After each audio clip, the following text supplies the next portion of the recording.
validation, now I validate myself.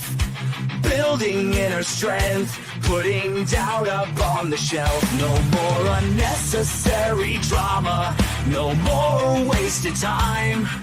Climbing higher constantly, making my own climb. Standing on higher ground, where excellence is found. My potential knows no bounds. Raising the bar, breaking ground.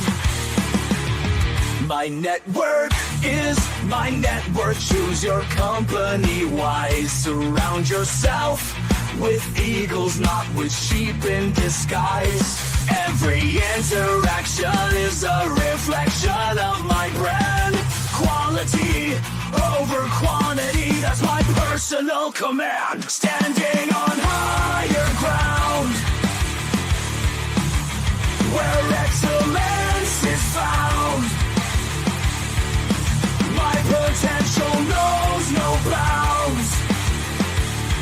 Raising the bar, breaking ground.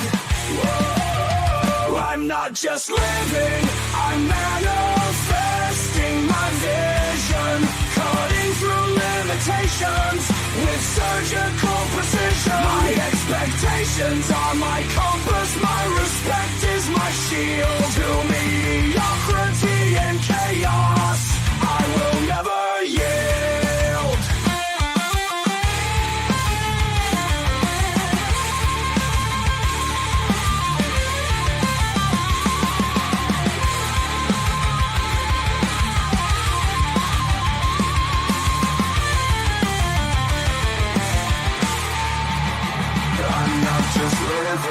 I'm manifesting my vision, cutting through limitations with surgical precision. My expectations are my compass, my respect is my shield. To mediocrity and chaos, I will never yield.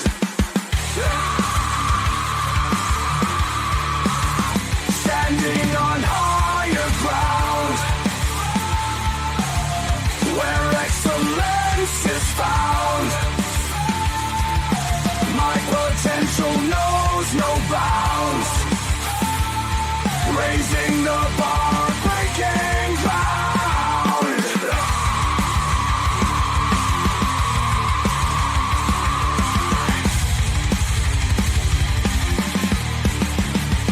I'm not just living, I'm manifesting my vision. Cutting through limitations with surgical precision. My expectations are my compass, my respect is my shield. To mediocrity and chaos, I will never yield. Look, I was late for the button. There we go. How you doing, ladies and gentlemen? Welcome to this and that. I'm your host, Xander, where we're talking about this, that, and everything in between. Steven, he said, man, I got that notification today. He was rocking out to the Jews, right, the jams and stuff we got going on right now. All right, so everybody else, I appreciate you guys for coming to the show. As y'all know, here on this and that, where we talk about this, that, and everything in between, we do not let the sun rise without going live, but we do not always start on time, and that's why we ask you guys to like and subscribe, mash those reaction buttons while you're here, hit the notification button so that you can be reminded when the show does go live, in case we have some updated information that we're going to give you at the top of the hour.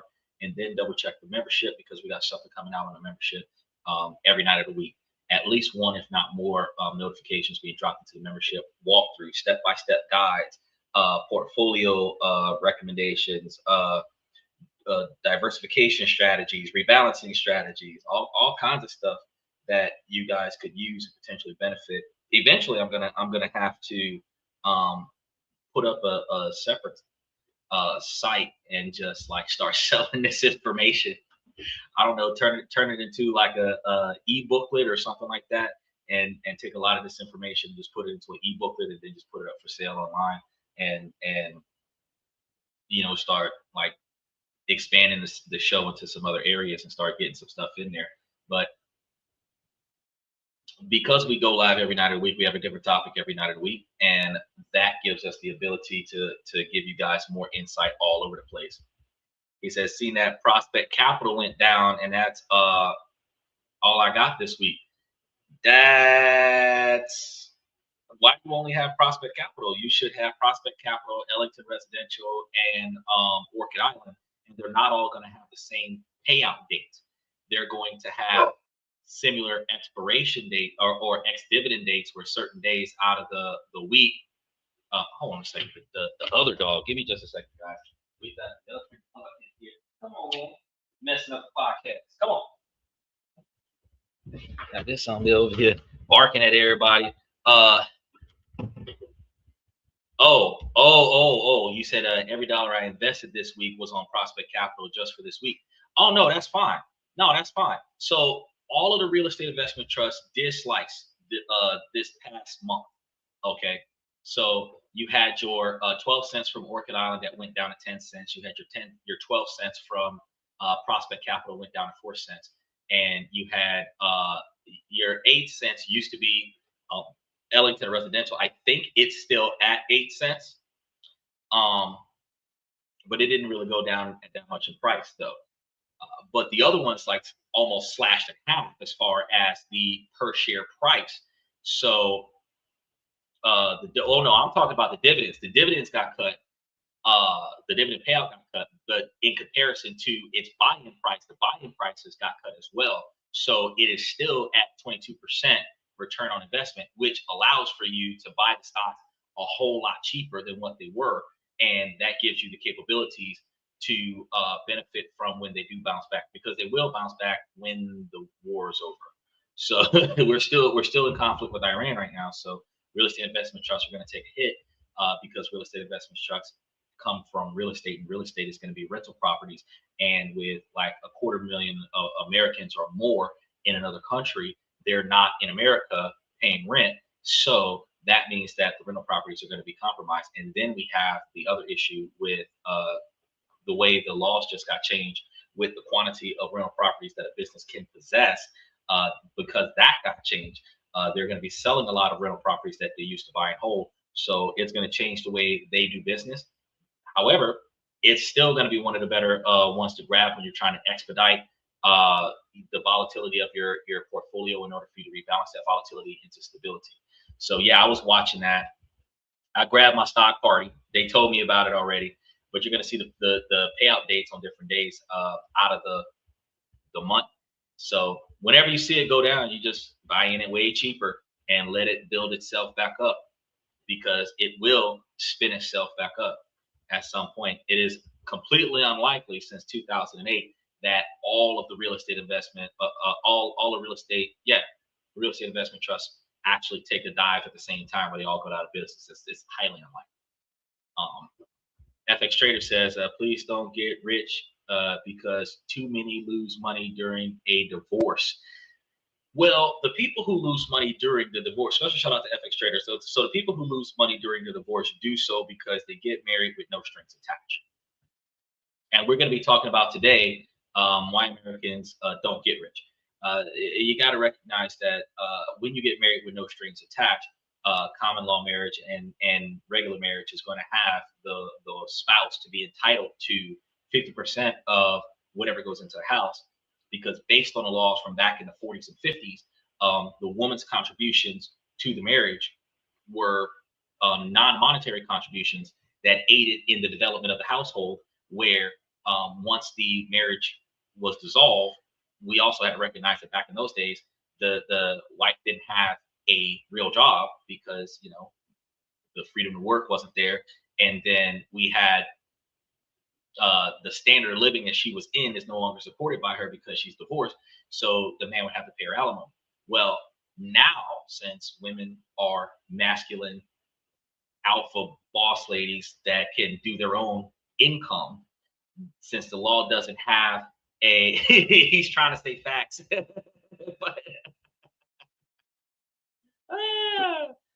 autocorrect is not your friend today. But because they're masculine alpha boss ladies, they can get their own bag. And since the laws are not gender exclusive, when the divorce happens, whoever makes the most money is more likely going to have to give more of their assets to the one that makes the least money and potentially have to pay alimony to the one that has the least money. The only difference that you have in that dynamic is usually in family court, they put the children with the woman, unless, of course, the man has more availability than the mom.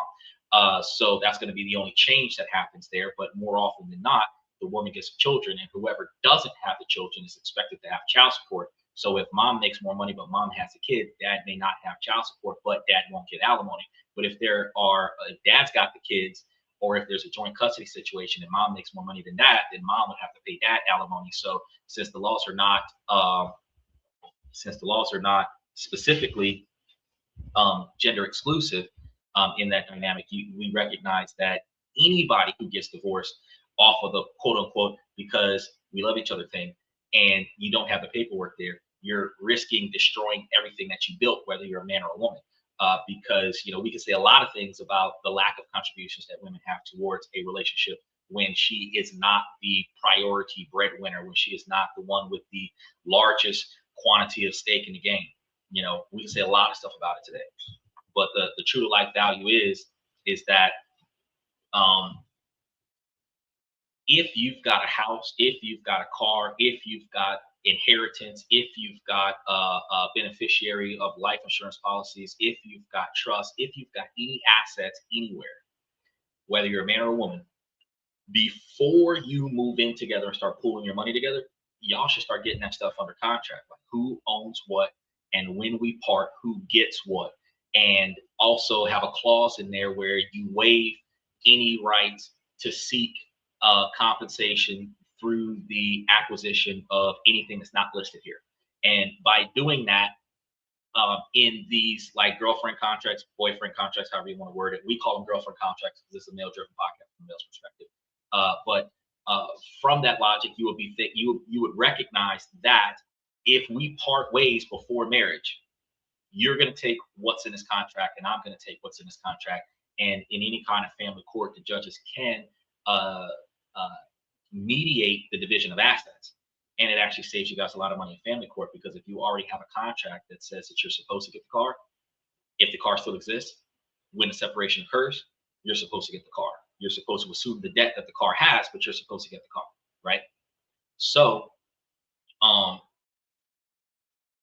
in those particular, because that's a lot different from a prenuptial agreement, but in those scenarios, when you're signing a contract that's waiving the right to seek claim on anything that's not listed there, if I have something in Dubai and I don't put it in this list, and you agree that you will not go after anything that's not in this list, if you find that I've got a bank account in Dubai, you can't get your lawyer to go and seize that. I mean, you could try, but you signed a waiver that said that you wouldn't. And if you have breach of contract penalties in there that are so substantially high that your ability to seize assets from somewhere else is not going to be feasible, because your reimbursement on breach of contract would be far more than what you find. In those situations, it kind of discourages them from breaching that particular agreement. Now, there's a lot of laws involved with that, so it's not going to be a picture perfect, open and shut, ironclad situation. But if you have year over year,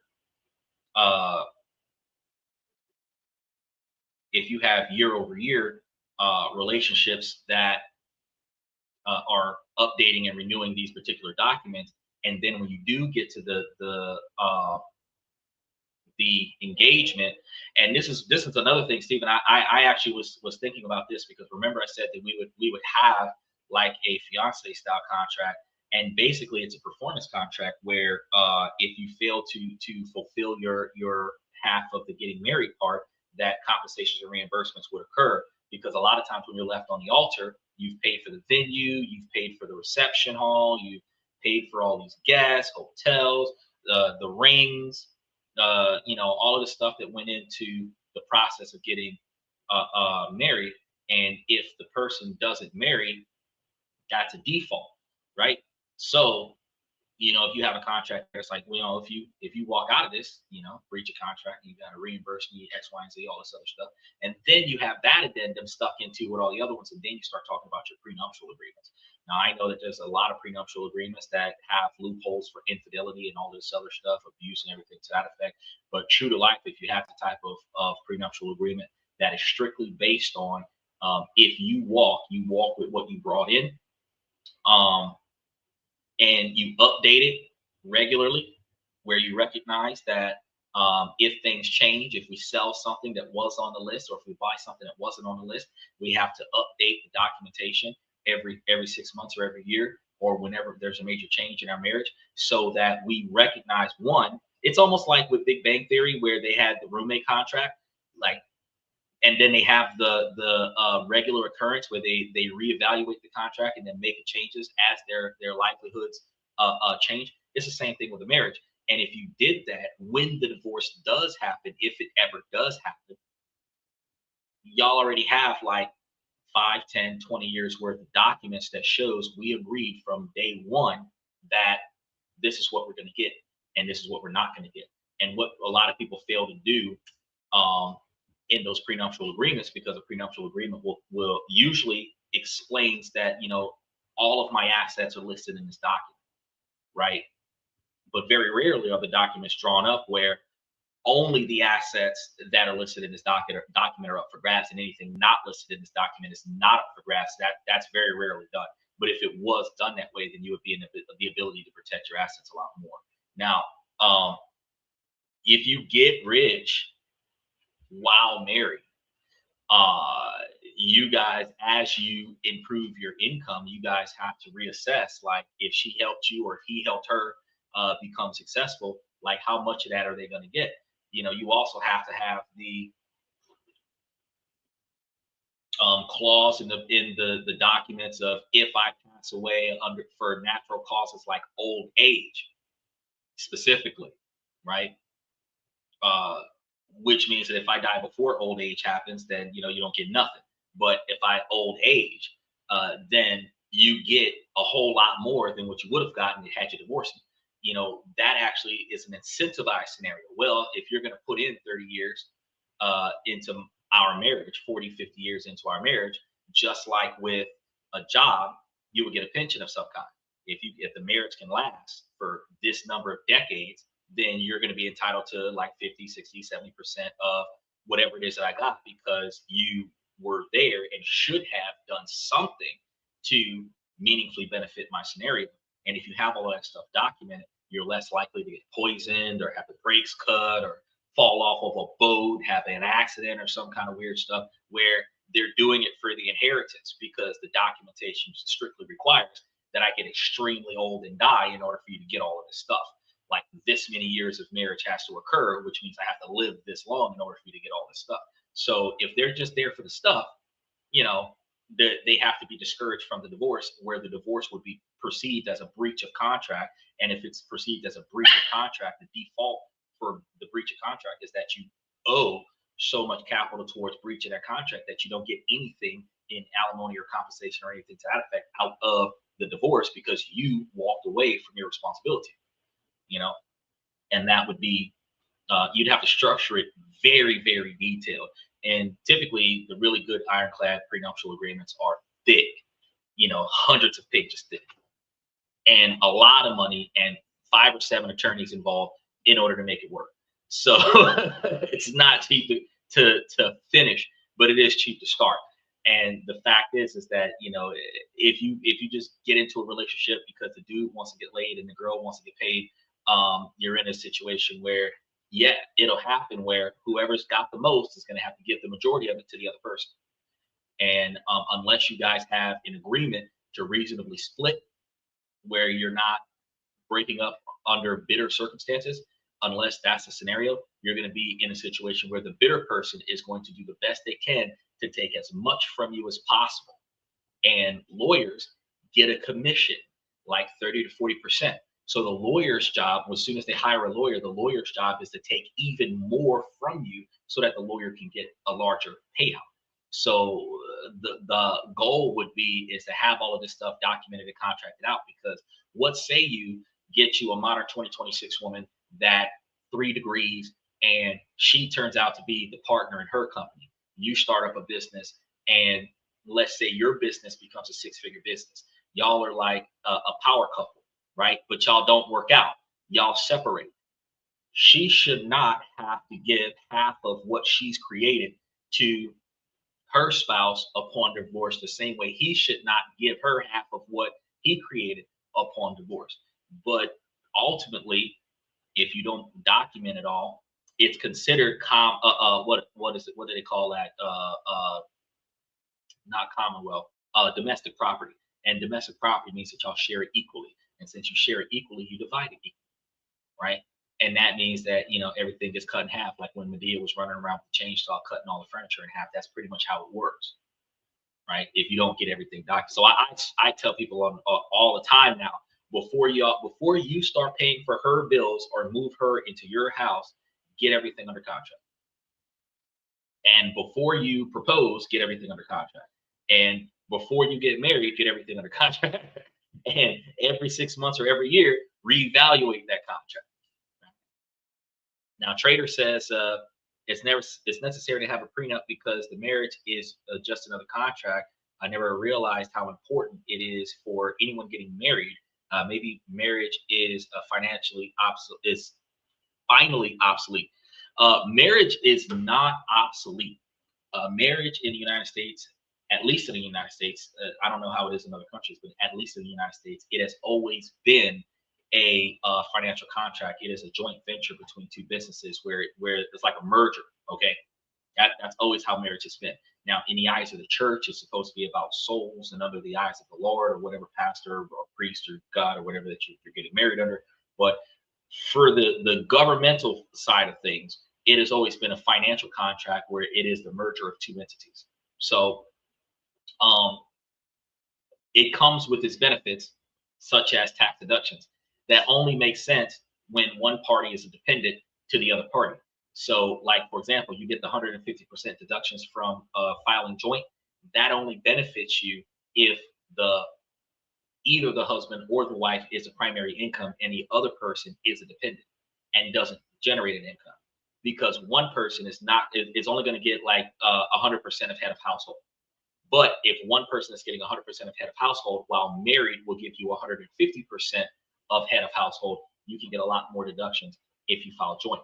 But if the wife's got a good job and the husband's got a good job too, and you file joint, you're losing 50% of whatever you could have gotten, because he could have filed separately and got 100% of his benefits, and she could have filed separately and got 100% of her benefits, and they could have combined that together and had 200% of the deductions from their combined income if they filed separately.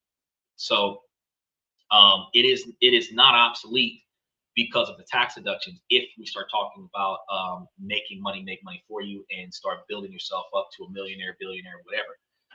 In other countries, marriage is like a merger of actual companies, because the CEO of one company will marry the CEO of another company, and that signifies a merger. And that's almost like what would we call that? Oh, I can't think of it off the top of my head, but it comes with a dowry and arranged marriages. That's what it's called, right? So under those circumstances, and while it's technically been outlawed, it typically happens politically and amongst business structures in order to keep the money in the family. So one rich family will marry their child to another rich family, so that the two rich families' children, grandchildren, will be able to be even richer, where the family line between the two of them will be twice as strong as it would have been had each individual one would have married somebody else. And then in those dynamics, they usually forbid or frown upon one of the rich children to marry somebody poor, because it would be bringing an extra liability into the legacy. Because if you think about it, if everybody comes from money, the trust is going to have money after money after money. If somebody who doesn't come from money gets added to the trust, that's an extra person to pay that doesn't contribute to the trust until they die. So it's you start making it starts making a lot of sense when you start looking at it from a different perspective. So yeah, it's not, the prenups are heavily necessary. And if you're not thinking about getting the division of assets and all this other stuff, if you're not trying to get into it for the tax deductions and everything like that, a man does not benefit from a marriage. okay, outside of the tax deductions. So, and because of the laws that requires, especially when the man is making the most money, or if the man is making money and the wife decides to be a stay-at-home mom, in those situations, the man always has to give up half of his stuff. So the marriage never benefits the man. Okay. And under those circumstances, yes, whatever I can get from a long-term committed relationship is going to be the same thing that I can get from a marriage without the sacrifice of risking giving up all my stuff. Now, in any state that has a common law marriage after 5 or 10 years, you don't even have to get married. You kind of just get thrown into it because if you guys live in the same house for 10 years, you're technically married. So if you guys separate after that, you could easily end up in family court dividing assets because you didn't get anything under contract, which is why I said you start doing a division of assets contract before that person moves in. Because like I said, again, the Big Bang Theory, those guys lived in the same place for 15 years. Um, Common law marriage could apply to those guys if they lived in that particular type of state. You lived in the same place together for 15 years, for almost 2 decades. Whatever's in that house, both of you reasonably would have contributed to, which means that when you two part ways, if you guys can't agree on who gets what, the judge will split everything up reasonably fair, hopefully. Steven says, I want to marry up. Yeah, that's not going to happen in America. You might marry up if you go to another country. Well, hold on. Marrying up, Steven, for a man is different from marrying up for a woman. You understand? Because marrying up for a woman, a woman's lifestyle gets better when she has more money coming in. So no matter how much money she makes, if a man makes more money than her, regardless of how much money she makes, she's marrying up because her lifestyle increases. Her network increases, her connections increase, her social status increases, her visual image increases, you know, uh, a man's life increases when he gets the kind of woman that cooperates, doesn't talk back, doesn't argue, doesn't cause chaos, continues with peace, aids him in his ability to make more money. If he's on a job that's not getting him the promotions, she either aids him to get that promotion on that job or aid him in finding a better job that pays him more money.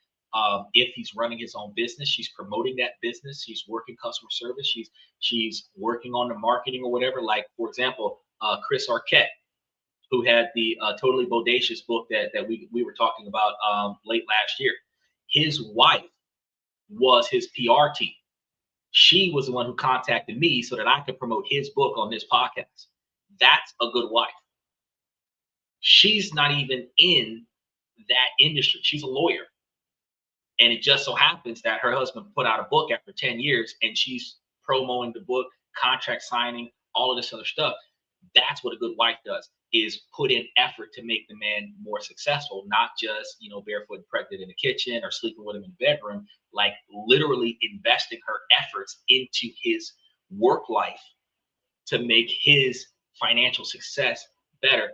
That is when a man is marrying up, because his life will improve because of her presence.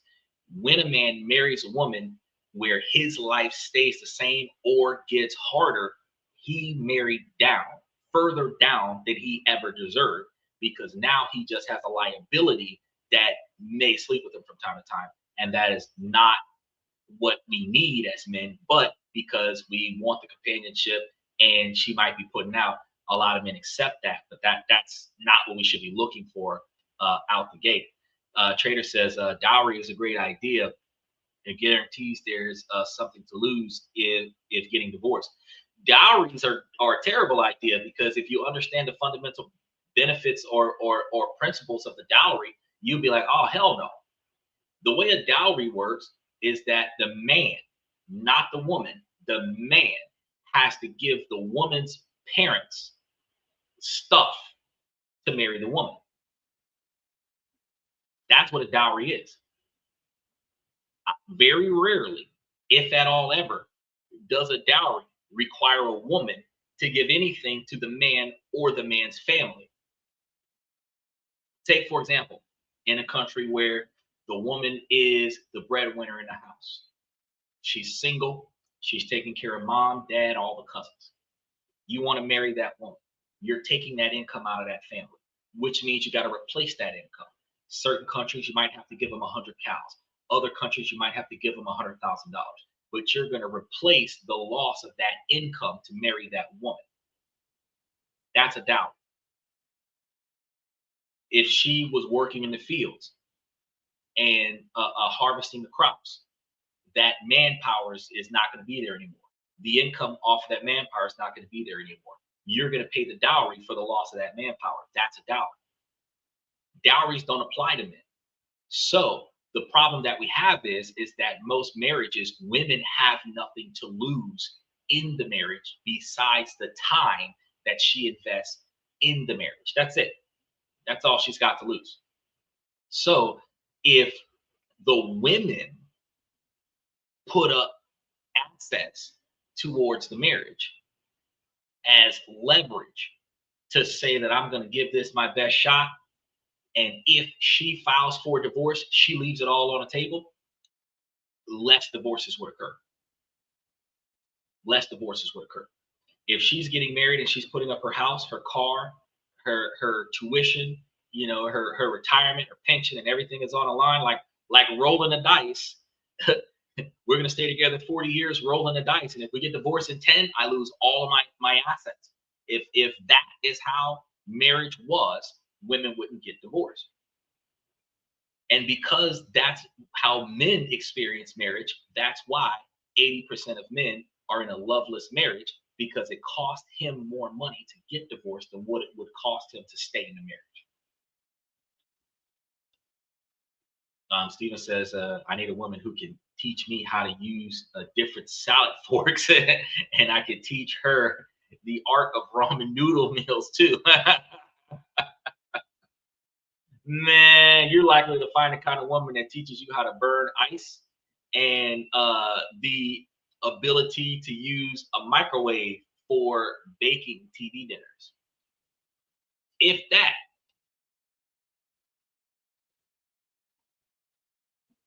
Oh, well, no. I don't think that'll work because first of all, 2 cows aren't a lot in a lot of countries because they want a substantial quantity of money for the children. Even if the child isn't really all that attractive, they want a substantial quantity of money for the children. So if you really want her, you're going to pay that extra money. So it ain't going to be just 2 cows; it's going to be 200 cows. But you got to really want that person. For me, it's like, nah, I gotta see the value in that. But that was a nice interlude to tonight's show. So like I said, we're going to be talking about why Americans don't get rich. We're going to be talking about that today. But before we do, I want to let everybody know who's here on TikTok is that since we're live 7 nights a week, we have different topics every night of the week, where Sundays we talk about questions, comments from the fans, where you guys have questions about what you're going through, and I give you guys solutions for that. And then Monday, Tuesday, and Wednesdays, like business and politics, where Monday we talk about how politics negatively impacts your ability to make, save, and invest money. Tuesday, we talk about different ways to make, save, and invest money, different ways to look at it, different ways to budget it and place it in places. Wednesday, we talk about different countries around the world that we can invest in and potentially live in more affordably. I love to push geo arbitrage whenever I can, but it's more to the convenience of what you're looking for in life versus what you've got now, and then how to plan to get that. Then Thursday, Friday, and Saturday, today being Thursday, I give you guys information about personal improvement, self-development, relationship topics, socialization, negotiations, building a brand, raises, promotions, retirement, forced retirement, severance packages, termination, and then how to build your 20 and 30-year plan. And prenuptial agreements, girlfriend contracts, all of this stuff is part of your 20 or 30-year plan, because if you plan on not being broke in 10 or 15 years, and you plan on being in a relationship throughout or at some point over the next 10 or 15 years, you need to start working on more effective ways to secure your assets. And this is advice for both men and women, because women are not just dragging around with a pot near their window. Why? Women are getting it on their own. So at some point, when you decide to stop running the streets, and decide to start settling down with your like 2,000 plus body count and like 3 children and 3 baby daddies, when you decide to settle down, whatever assets you have at that point, you want to protect that. So it makes sense for you to start figuring out how to draft these contracts and figuring out how to get this stuff together, so that when you do find yourself in a relationship with somebody, that person doesn't walk off with all of your stuff. And if you have one of these situations set up where it's mutual between the two of you, the other person has a reassurance that you're not here just for the money, that you're here for the person, because you're protecting their assets by putting them in a kind of mutually diverse contract that clearly dictates that I'm not walking away with nothing I didn't bring in unless you tell me it's okay. And that's going back and forth in the situation. Now the women that are only out for the money, they're not going to want to do that. They're gonna make it seem like, for some unorthodox reason, that their logic is that because they were present, they're entitled to half of the estate. Bro, if you clock in at a McDonald's and you ride the clock and do absolutely no work, just sit there all day, and you do that for 10 years and don't get fired, you are not entitled to 50% of the shares of McDonald's. So what makes you think that you can get into a marriage and just ride the waves of self-identifying as the wife, not improving the marriage at all, but when the marriage fails, that you get half of everything that the other person did? It doesn't make sense. So when you end up with those individuals with that low value mindset, that I'm entitled to it because I was here, not because I did anything to make it better, because I was here, those are the ones that you need to avoid. Trader says, what happens when the girlfriend refuses to sign a contract? Well, what do you mean what happens? I mean, that's an interesting question to ask, because smart people are going to recognize that if she's here for the money, not the person, that she's going to refuse to sign a contract. And smart people are going to recognize that if she doesn't sign a contract, the relationship doesn't go any further. People who are getting into the relationship for the wrong reasons are not going to care about protecting their own assets, and they're going to do whatever it takes to get the wrong reasons accomplished. And they're going to dismiss the fact that, or allow the woman to talk them out of the fact that they are jeopardizing their own estate. So if you really want this person, even if this person isn't valuable to you, if they don't want to sign a contract, you're still going to date them. You're still going to marry them. You're still going to lose half of your stuff. If you value, because it takes men 3/4 of us to make it to the success that they're going to retire. So in 40 years, it would have took 30 years to get to the success that I am at 40. At Michael's 70, right? It would have took him 60 years, 55, 60 years to get to where he is at 70. And half of your entire life's work will go to the other person if you don't have it under contract. If you're protecting your life's work, then you're setting yourself up for failure. No person, not a woman, not a man, no person is that good morally or ethically that in the midst of emotional chaos that they will not be vindictive. No person will do that. No person is going to honorably say that I am not entitled to and I do not deserve that. Every person will say I'm entitled to something, and there's a lot of people that will also say I'm entitled to more. Okay? There are going to be some that are going to say, I don't want to go through the trouble of getting what I believe I'm entitled to. And those are going to be the people that will willfully walk away from what they think or what they know that they're entitled to.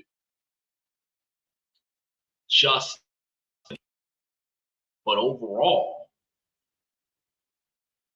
if you're in a situation where you're talking to this person, you're talking about your financial values, you're talking about your growth, you're talking about your ability to build generational wealth, if that person understands where you're coming from before you start paying her bills, before you invite her to come and live at your house, before she starts spending nights at your house, we're going to have this girlfriend contract under control. She can say, I don't want to sign it. And you can say, sure. But until you sign it, you're not spending nights at my house. The relationship doesn't progress.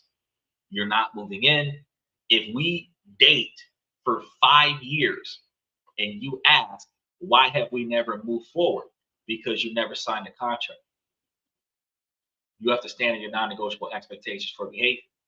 Now, she has to choose to either stay in this relationship by signing a contract or walk away from a relationship, because from the moment she says no to signing that contract, it's equivalent to her saying no when you get down on one knee and you show her that $10,000 ring that it took you a third of your year to earn so that you can buy her this engagement ring. For her to tell you no in front of 100,000 people, that same no means that the relationship is dead.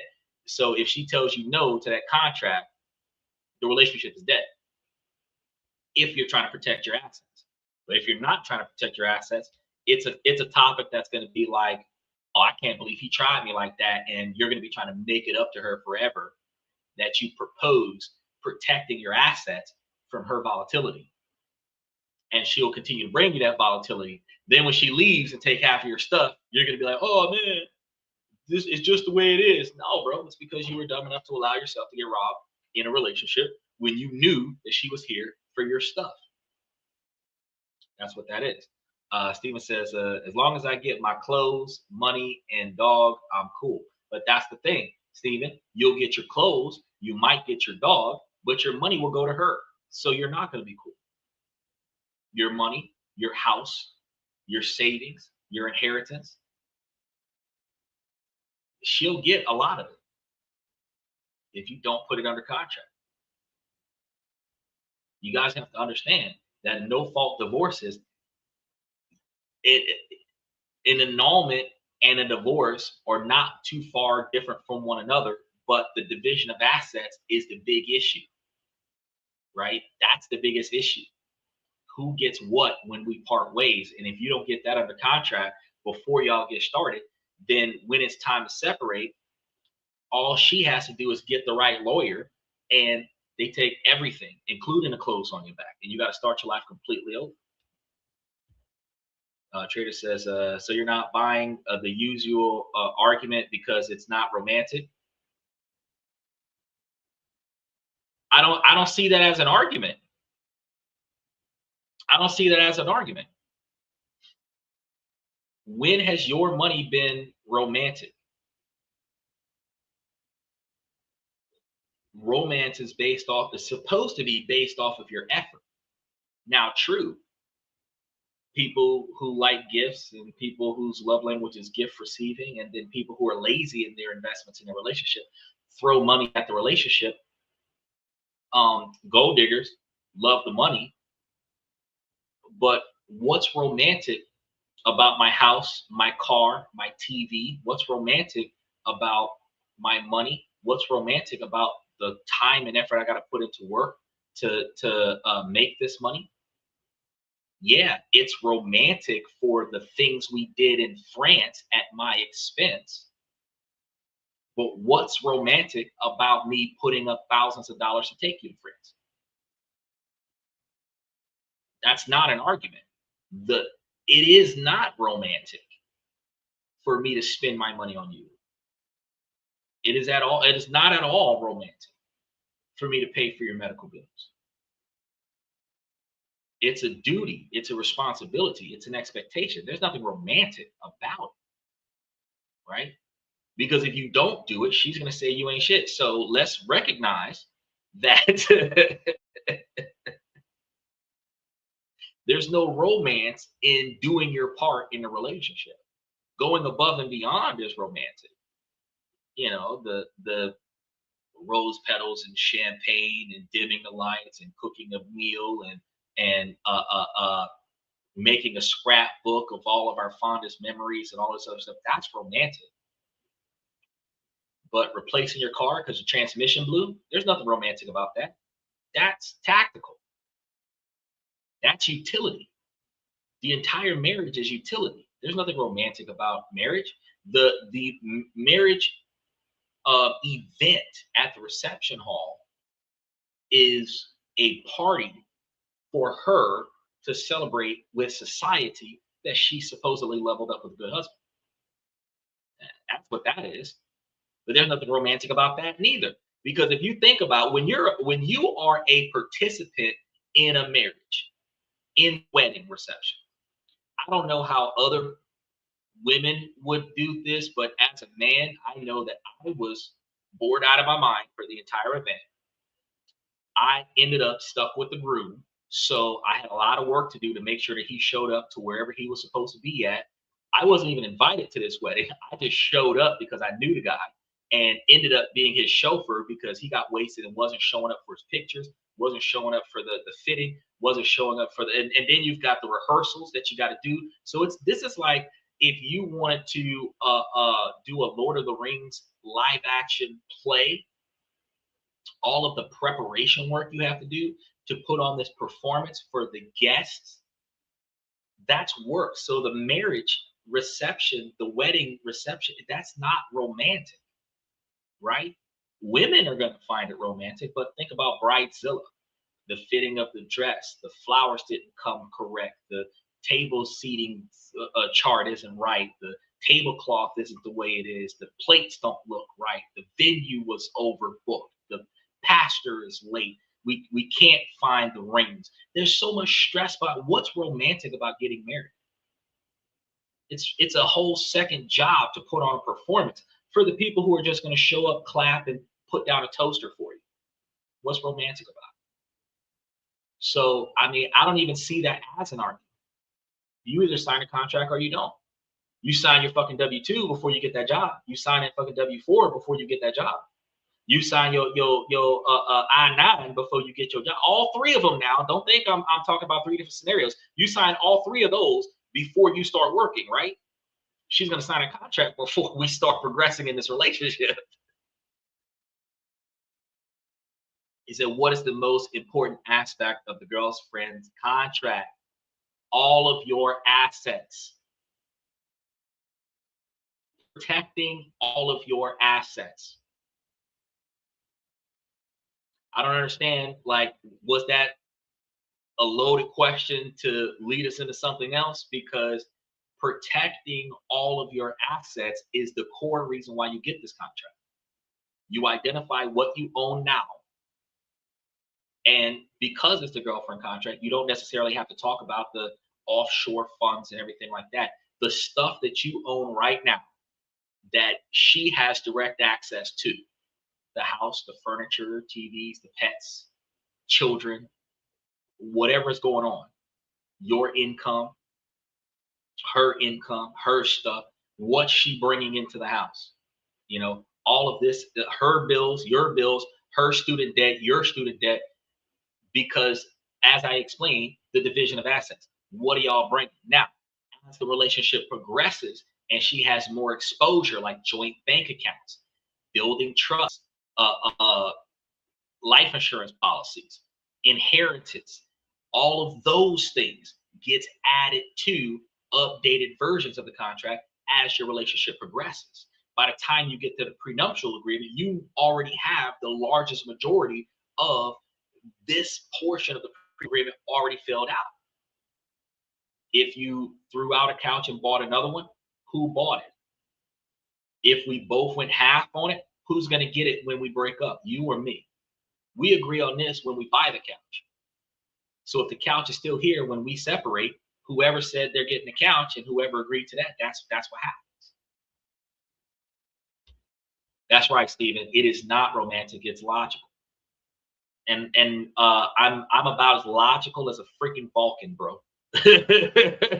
My logic and reason has literally no emotion to it. And that's going to be one of the reasons why when I talk about a lot of things, that I stand on my non-negotiable expectations for behavior, the non-negotiable expectations makes what I say sound so harsh, because I'm not going to sugarcoat it because a woman wants the delivery to be more feminine and sensitive for her reception. It's not supposed to be a sweet deal. Because if it was her shit on the line, where I was a broke dude with no job, no assets, no income, no inheritance, and I was living off of her $250,000 lifestyle with her 5-bedroom house and her 3 Bentleys and her yacht and her private jet like Ken and Barbie, she would want that contract because I'm not getting nothing that she made before she met me. Right? So let's be real. If she had all of it riding, it would make more sense. But because she's got nothing to lose, she's got everything to gain, it makes no sense for her to agree to get nothing because she brought nothing. And that's why she doesn't want to do it. But it's a logical decision, not a romantic decision. And any woman that doesn't want to agree to that isn't worth my time. Because again, we can go to the Philippines, Vietnam, Indonesia, Taipei, Taiwan, Japan, Nagoya, Osaka, Seoul in South Korea. Look now, we can find them. We can find them. The ones in the Philippines literally do this as a career. Marry you for 20 years, and if the relationship don't work, it don't work. But they give you 15 to 20 years. American women will give you 5 dates at $500 a date. You got to be real. He says, so the contract is not for casual dating. Why would you be casually dating? Okay, so let's identify, because we haven't gotten into why do Americans go broke, but these are the kind of questions that is exactly why Americans go broke, because people think that this is the way things are supposed to be. Why are you casually dating? Casually dating is going to be like the hookup culture. You're going to go out, you're going to spend money on somebody that has no value to you. You're going to entertain her at your expense so that you can hopefully sleep with her, right? Which is the Riley theory, because if you're renting her for her body and you're renting her for her time, there's no difference between her and an adult freelance worker. So, but you're going to call that a relationship. You're going to call that dating, right? Likewise, on the flip side, if she wants to be valued for her skill set, her mindset, if she's putting a dollar value to her body and she's putting a dollar value to her time, then her skill set and her mindset is not valuable to the relationship. Why are you doing that to yourself? Because that makes absolutely no sense. If she wants to be treated as an equal, if she wants to be valued as an equal logical mind, if she wants to be valued as an equal logical investor in the relationship, then her body is not on the table as a commodity to trade for capital gain. Her time is not on the table to be traded as a commodity for capital gain, because her time and my time should be valued equally. Her orgasm and mine should be valued equally. And if it's valued equally, then at the end of the day, you cannot ask for a bonus because we both got the exact same thing. I should not be giving you a bonus because you got the physical same contact that I got. You got the time invested that I got. When you start selling your body and your time for my money, it's an adult freelance situation. And we're going to call that a casual relationship. Why are you wasting money on something that's not permanent? You lease a car because it's a financial liability that is a debt that is a tax write-off. You finance a car because you hopefully would need that car, but it's a financial liability. But it at least serves you a purpose. Leasing entertainment, what is the value in that? And then when you think about the Rally theory, if this is a casual relationship and the physical intimacy is not guaranteed, but the money is guaranteed, she's getting paid for non-performance. And we're calling that casual dating.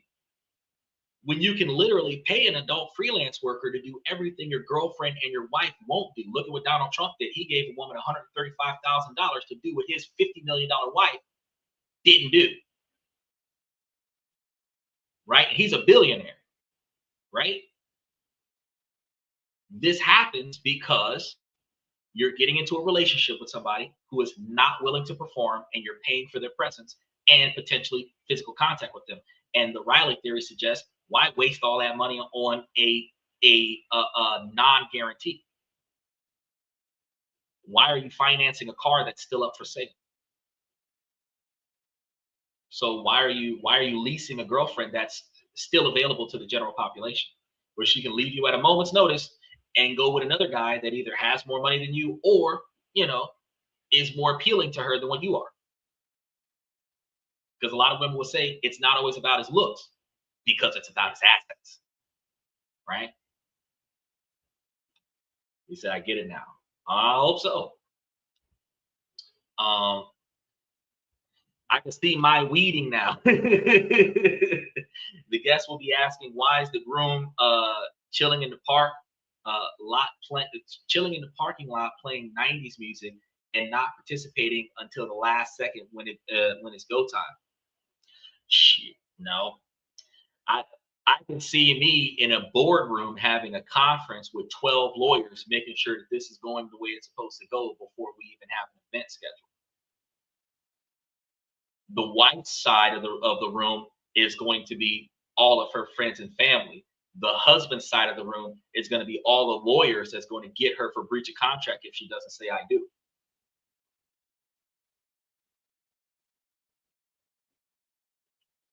Y'all think it's a game.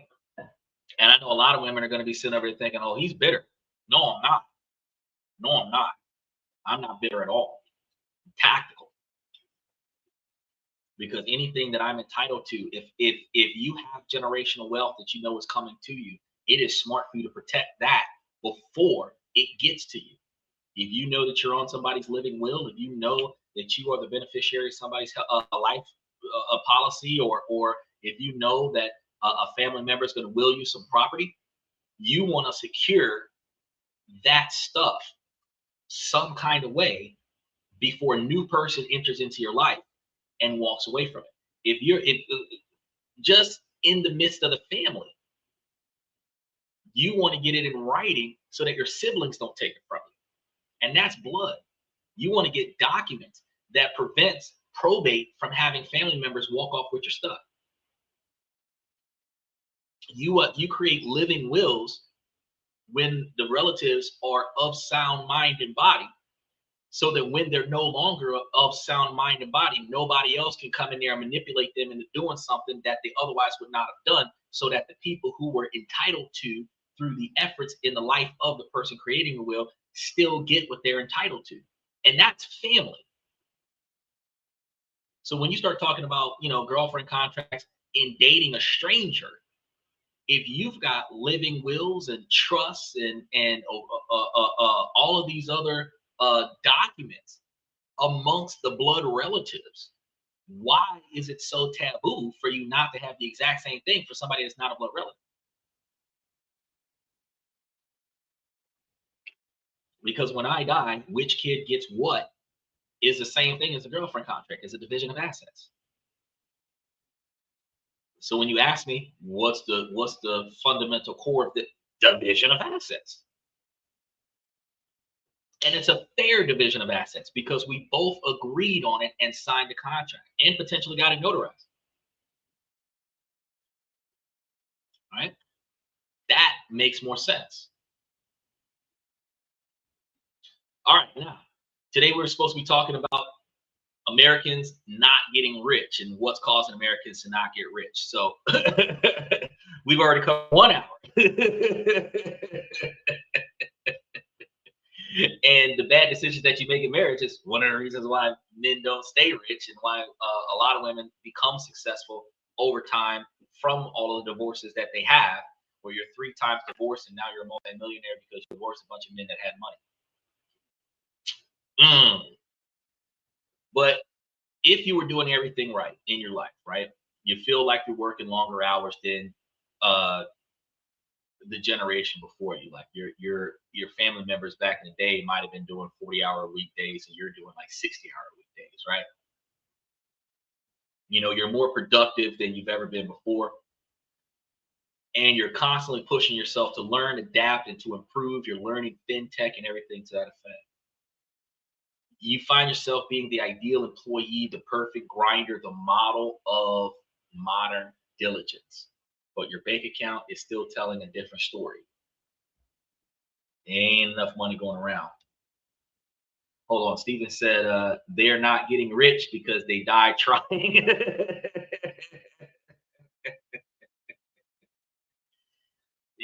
I like that. I like that. You know, true to life.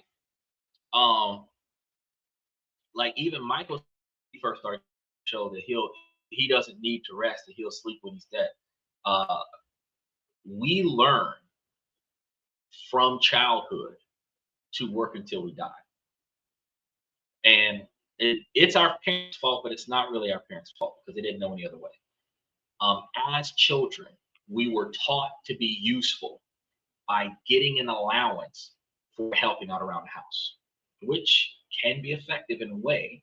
But if you don't teach them what to do with the money, then they're going to learn that I do what you want me to do so that I can get the money that I need to buy the things that I want, which ultimately means that you learn from childhood to work to spend money. I learned how much money I need to get to spend on the things that I want. And that's a huge problem. It leads to the early stages of financial failure between 18 and 35. Parents give kids allowances for getting good grades, which you shouldn't do it, but it's an incentive to make them try harder. You give it to them for cleaning up the house and cooking and helping out around the house. You shouldn't do that. They should be taking care of their house because that's where they live. But people do that to incentivize them to be responsible. Then when you can't afford to keep giving them well, a lot of times while you can afford to give them the allowance, you're just giving it to them because you want them to have a little bit of spending money while they're out in the street so that they don't end up in a situation where they don't have uh, uh, money to like get a cab or get food or whatever the case may be. But when they get money just because they asked you for it, or they get money just because they're leaving the house, now they're expecting the money like they're entitled to it. And that's when you start having a breakdown in authority because now you are the investor in their breathing. And because they're still breathing, you haven't paid up the allowance for this week. So hurry up and give me my money. Right? They didn't earn it. And because they didn't earn it, they don't have any value in it. And because they don't have any value in it, they're going to waste it. Video games, Fortnite, dating, clubbing, hanging out with their friends, keeping up with the Joneses, buying the expensive name brand clothes, all of this other stuff. And self-entitlement will compound on social expectations for branding. And now they're going to start pressuring you to buy them the latest iPhone, to buy them the latest name brand gear.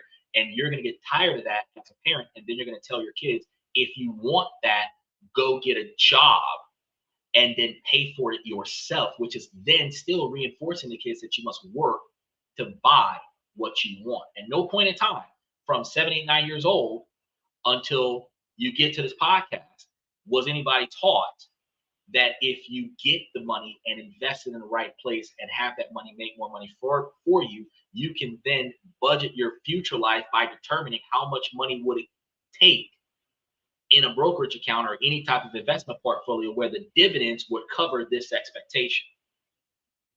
Right? If you want to go shopping and you want to spend $1,000 a month on shopping, you want a brokerage account to get you $1,000 a month, which means you need a $12,000 a month brokerage account. And if you're doing it off of a 10% return on investment portfolio, then you likely need to have $120,000 in the account in order to get $12,000 a year off of that brokerage account in order for you to spend $1,000 a month going shopping. And when you teach your children that, then your children think, I need to make enough money to invest in something that's going to make more money for me so that I'm not just getting paid for my time or I'm not getting paid for my presence, where I don't become an hourly worker. I become a planner. I become a negotiator. I become an investor, right? Very few parents teach their children to make money outside of the household. When we were kids, we were given a lawnmower and sent out into the neighborhood. Go knock on everybody's door with high grass and charge them to cut their grass. Go down the street and start washing people's cars for pay. All of the things that we were forced to do to go and make money, go sweep parking lots or whatever the case may be. But we were always taught to be a worker, to earn enough money to pay for the things that we want. Then we find ourselves at 30, 40, 50 years old, living from paycheck to paycheck, where every time we get a bonus or a raise or extra tax return money, we're spending every dollar that we get, lifestyle creep, robbing Peter to pay Paul, keeping up with the Joneses, charging it to the Underhills, and always, always, always not having enough money at the end of the month to get through next month. So yeah, you find them in a situation where they're not just getting money, die trying to get the money, they waste, and then they die trying to get more money. It's crazy. He said Warren Buffett is hoarding all the money. Warren Buffett's not hoarding all the money. Warren Buffett is wisely investing a lot of the money, and Warren Buffett's not even the richest man, because Elon Musk and Donald Trump's got more money than Warren Buffett, but Warren Buffett doesn't have to work though. Bill Gates doesn't have to work though. Steve Jobs doesn't have to work though, right? He said, my kid wants an iPhone. I will educate them that flip phones are better than these overpriced pieces of junk. And the only reason why I'm on this one is because it was dirt cheap, and I will use it until failure. Well, Stephen, if I wanted to be able to stay in contact with my child, I would buy my child a flip phone. If my child wants to have a phone, then I would teach my child how to make, save, and invest money so that my child can buy their own phone. You want a $1,500 iPhone? Make $1,500 from somewhere that's not me. Come up with an investment opportunity like Shark Tank. Bring an idea that brings more money into this house, and I'll pay you a commission for that. Want a $1,500 iPhone? Show me a way where through your efforts we can bring in $15,000 into the house, and I'll give you 10%. And this is legal ideas. Teach the children brainstorm. You want me to give you $1,500 for a cell phone?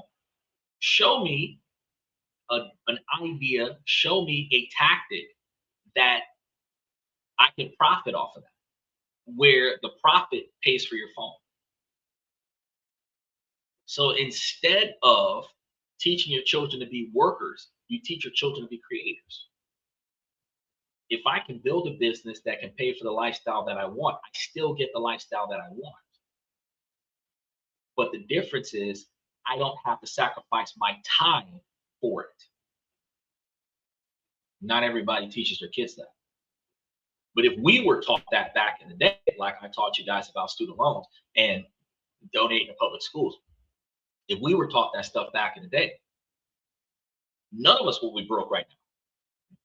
The majority of us are broke because we weren't taught that, because parents didn't know, because their parents didn't know. And I created a podcast to teach you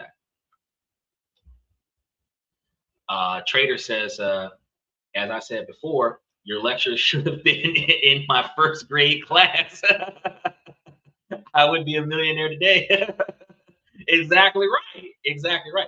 But it took me 40 years and the last 3 years worth of research, which means that I started looking into this heavily at 37, to realize that I've been doing it all wrong. And then as I learn other ways to do it better, I teach you guys other ways to do it better. And I do deep dive research, and I culminate this information, and I piggyback older information with newer information and show you guys plans and processes that actually brings it to a head where it all makes sense. And now that the billionaires are so old that they're one step away from retirement, a lot of them are starting to release their trade secrets, because who gives a fuck? I already got a bunch of money. So now that those trade secrets are starting to come out, now guess what? We're starting to realize, oh, this is what they've been doing for the last 15 years, which is why they're not broke, which is the exact opposite of what we do on a regular basis, which is why we stay broke. Because just like yesterday's discussion, when I told Steven, I didn't put the link in the thing yet. I'm going to do that today or tomorrow, but it's going to be there this week. When I told Steven yesterday, hey, I found a way for you to get you some custom Oxfords if you wanted them. And I was going to give him the link in the membership. And when I give him the link in the membership, he can go and look at the membership. He can create test designs for custom shoes and take a screenshot of it and potentially get an estimated price for it, not have to buy it, window shopping, and hold that in his collection, and then decide if and when he's going to buy it, where he makes sure that he has at least 3 or more outfits that'll go with those shoes. And if he wanted to buy more outfits from Temu or anywhere else where he could expand his wardrobe and then buy the shoes to match those outfits, he can improve his outfits with durable shoes that are more affordable than Jordans and more accepted in more places than sneakers. And he could budget for them instead of just impulse buying them. And me and Michael went on like a 25-minute debate as to why he shouldn't just save for the sake of saving and why it should be a line item in a budget where even if he has $20,000 accessible to him, that if he doesn't have $400 in a budget for some shoes, that the $20,000 isn't spent, because he should be budgeting for the shoes when the shoes make sense, not getting them just because I told him, hey, here's an idea, right? Last generation, if I got a good idea, impulse buy, right? And that's what has been capitalized in 2026, because now you got impulse buy with a biometric print, with a digital wallet, so that you can make the purchase on your cell phone by just touching the screen. You have Alexa with all of your debit and credit cards on there, where you can just tell Alexa, hey, Alexa, make X, Y, and Z purchase, and it gets made. So now you don't even have to touch anything. You can just say it out loud in your house, and purchases get made and stuff gets shipped to your house. Impulse buys. But if you had to go through the effort of going to the bank and getting the money, probably decide against it. If you had to go through the effort of waiting to transfer the money to the location where you can spend the money, you'd probably not buy it. You know, if you had to wait 2 or 3 weeks for the money to be produced in cash before you made that purchase, you probably wouldn't buy it. And that's why they have not only the ability to spend the accessible cash that you have in your accounts, on your credit cards and everything to that effect, they also have the short-term sub loans that they're doing, the micro loans, where any purchase that you've got going on, they'll break it up into 6 or 12 small payments of $25 to $50 a month, so that something that might cost $500 that's outside of your budget, you got $50 though. So they'll take $50 today, and then you just make a $50 payment every month until you pay it off. And a lot of people are destroying their credit because I can buy an item for $500 and give them $50 a month for 10 months. I can buy an item for $1,000 and I can give them $35 a month for 2 years. And sometimes I can do it with interest applied, or no interest for the first 6 months and interest applied after that, where now I'm paying more for the exact same item than I would have for originally if I had the money. And all of these things drag you further and further into debt, which leads you to a position of financial failure because you're spending more money than you're making with interest, which is kind of part of what we're going to be talking about today. Hold on. We got us a glitch in the system. I'm trying to get Steven's comment up here real quick. Steven says, if anyone gets an Alexa, that alone is a waste in my eyes. The smartest thing in my house is a phone or TV. Lots of technology.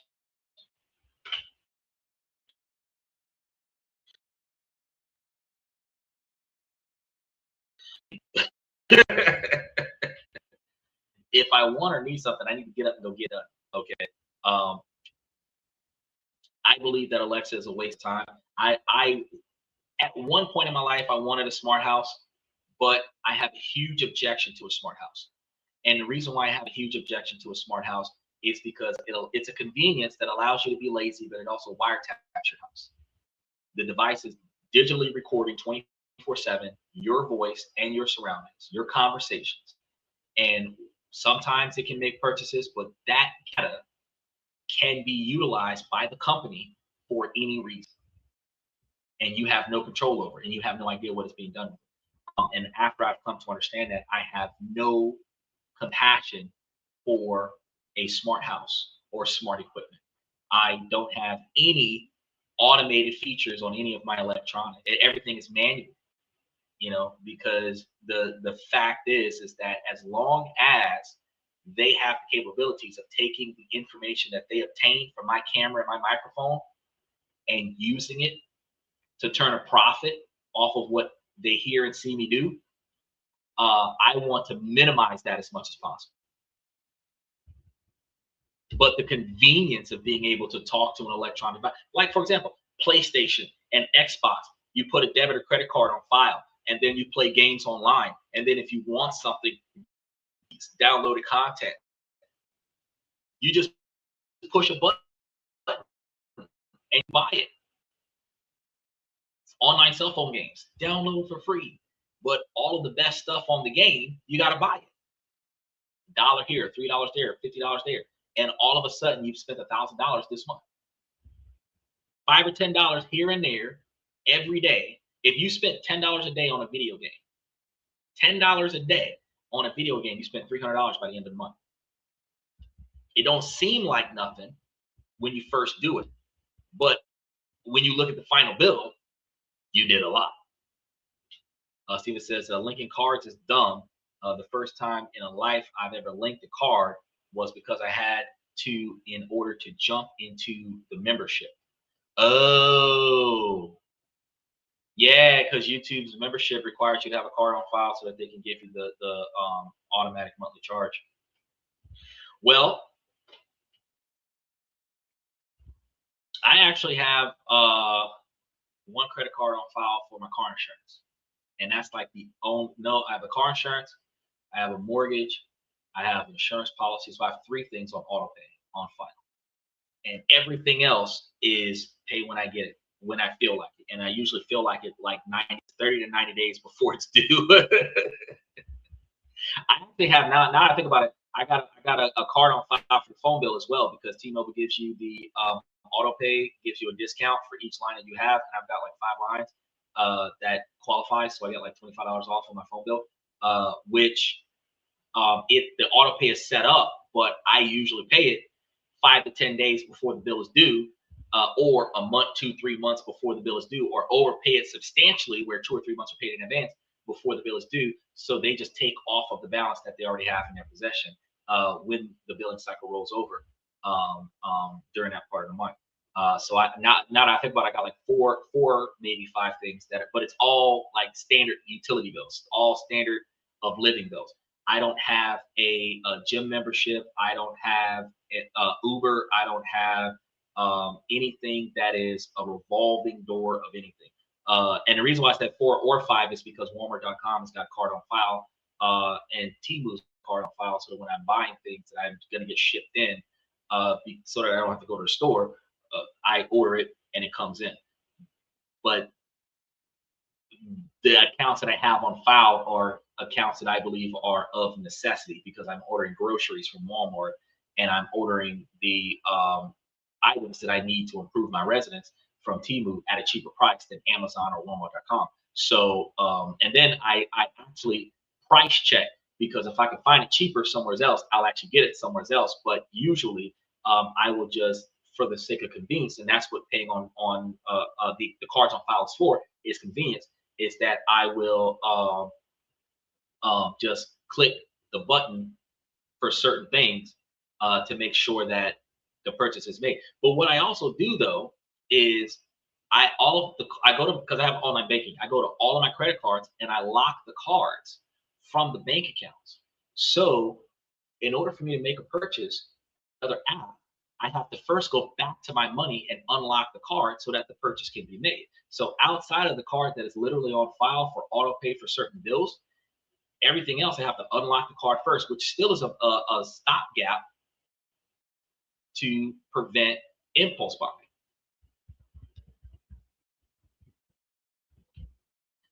So look at that. He said, "That's how you know I find value in the membership." I'm willing to link the card for it.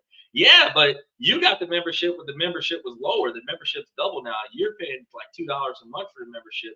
The membership is now like $4 a month, which is still cheaper than a cup of coffee. It's cheaper than a cup of coffee a month to get more financial information, more life information, more change your relationship information than what you would get from a $350 an hour life coach, $250 an hour financial advisor. Like there's way more information in membership for less than $5 a month. And then you have the live podcast that's giving you like 3-4 hours a day every day of the weeks. So you've got like 200 hours of interactions for that same less than $5 a month. But it's the most beneficial. It reaps rewards. It pays you back in spades because of all the information that you get and you can utilize. And that's not something that people think about. If you're on Twitter, I mean TikTok, and you're watching this, you can always go to the YouTube channel and dive into the membership and see all the stuff that we're talking about right now. But yeah, it's a phenomenal situation that when I started putting this together, I was like, holy crap, I'm undercharging. I want to keep it cheap so that broke people can afford it and actually make themselves financially better. Because this isn't about me getting rich. This is about you not being broke anymore. But at the same time, I was like, holy crap, I'm completely undercharging this. Because again, YouTube's going to take half of it. So out of two, I'm going to get one. So I was like, let me do four. That way I can get two.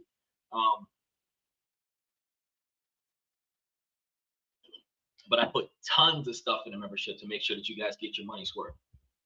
But the feeling of putting in all this extra work and putting all this extra money into your bank account to have nothing left when you go look at it, that's going to put a feeling in your gut as you're looking at your budget.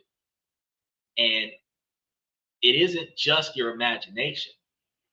For many individuals, it's the quiet, gnawing realization that despite all your efforts, again, you're on one of those treadmills. You're running faster and faster and faster.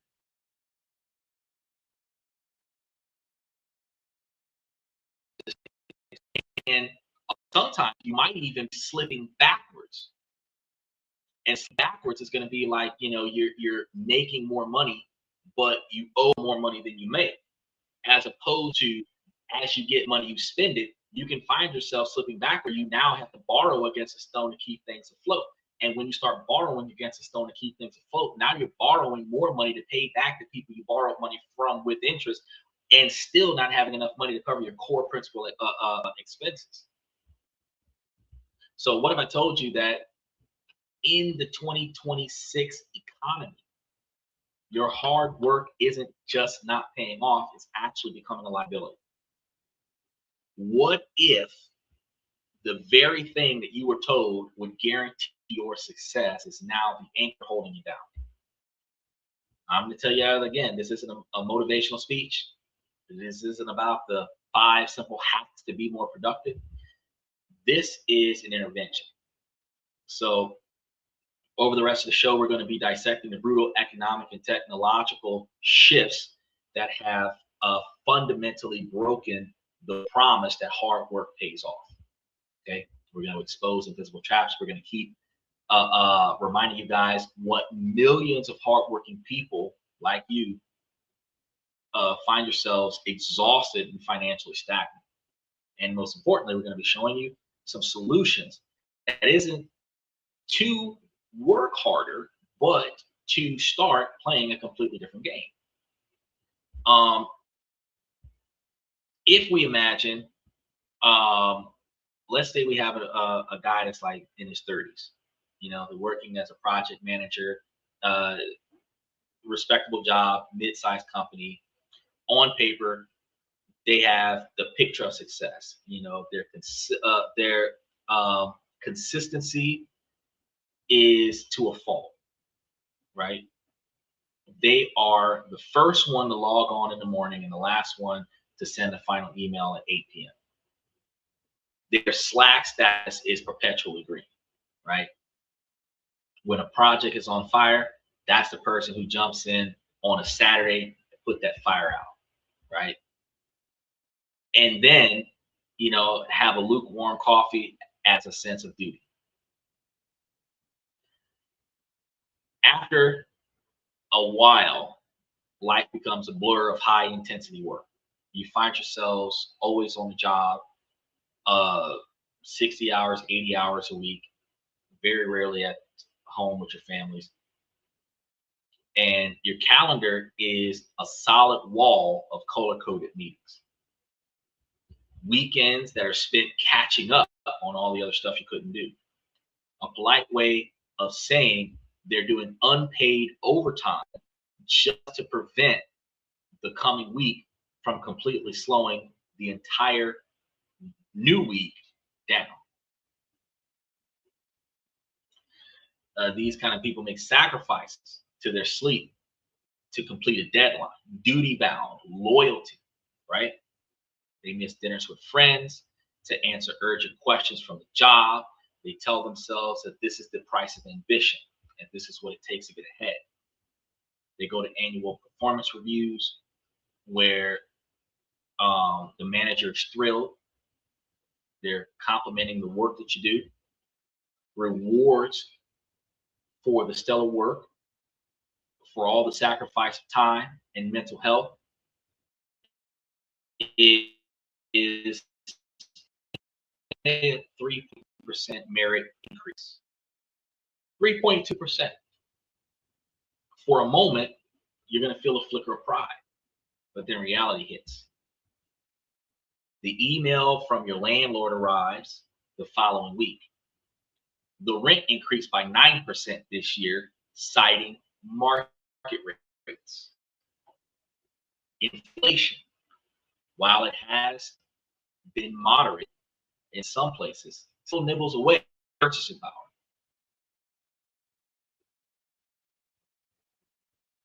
An example of this is in the United States. Real wages have only recently seen small gains after periods of decline. And work wages do not match living wages. There's actually a gap of about 25% more income needed to match normal living wage, not luxury, survival wage. Okay? They're giving you just enough scrap to eat and take your behind back to work tomorrow, but not enough to feel good about the fact that you got to work tomorrow, right? Once you start looking at student loan statements and confirming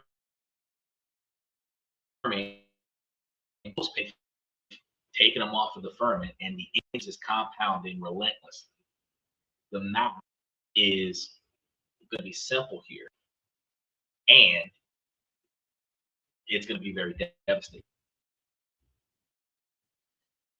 You put in some heroic effort, 50, 60, 70, 80-hour work weeks, your consistent state of low-grade stress, it all results in getting a pay raise that was, in real terms, an actual pay cut. You work harder than ever before in your life, only to fall further behind. This is going to be the trap that is the sensation of being gaslit by an entire economic system. Now, you're told that your effort is valuable, you're praised for your dedication, but the numbers don't lie. The system rewards your burnt out condition with pocket change. And when we talk about 3.2%, not a lot of people know what that means. 3.2% is like coming in on all your days off, saving the job from failure, only to get between 5 and 25 cents raise this quarter, where you might likely receive a dollar raise by the end of the year to give them 365 days worth extra time that wasn't pre-planned on a schedule. And when we factor in a lot of the times where you come to work early and work off the clock and stay at work late and work off the clock because the boss doesn't allow unauthorized overtime, but you still got to get the work done.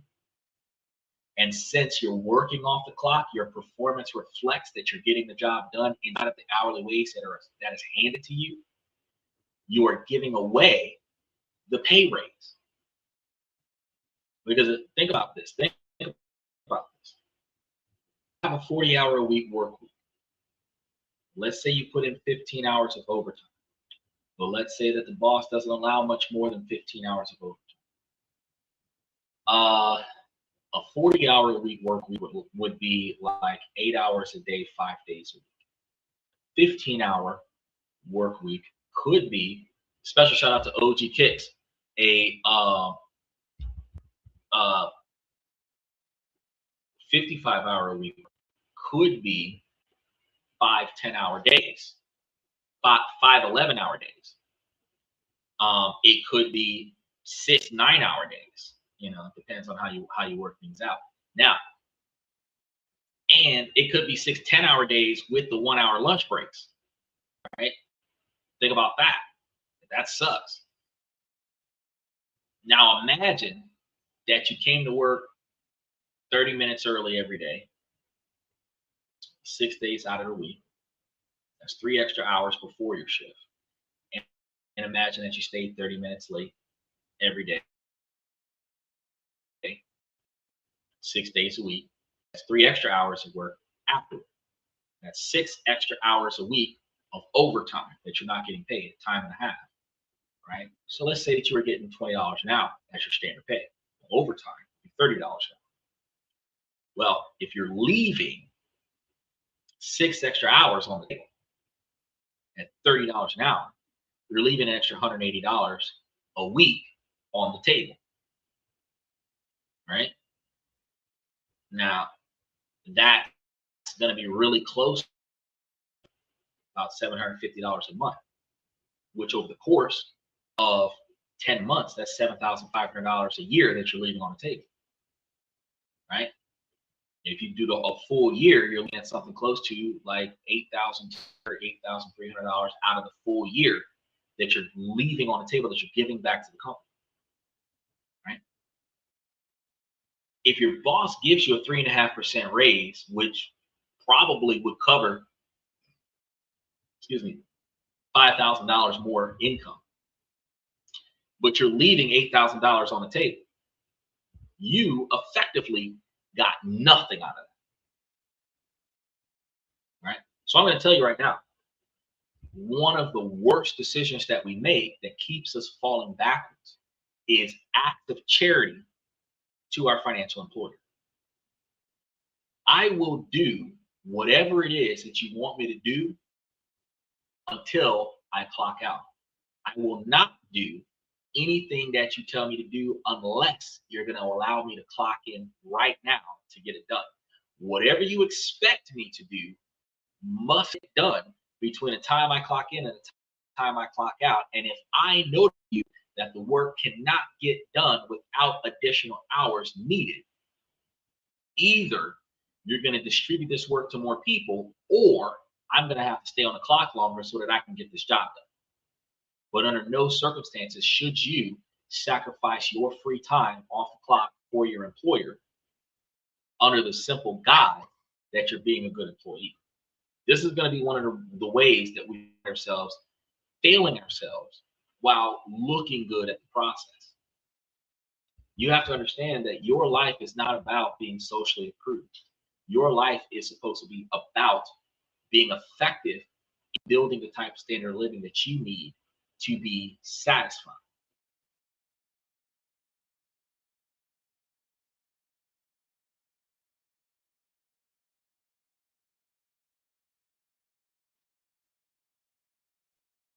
With your playing a game where the rules have been secretly rewritten and the goalposts have been moved to a field that you can't even access.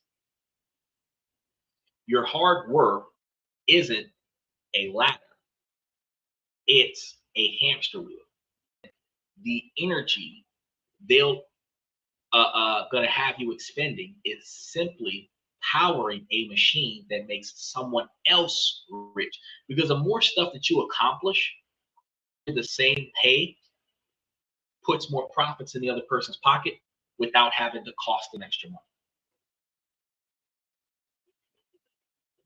They're not going to look at the 6 hours a week worth of unpaid overtime that you do and give you a $10,000 bonus.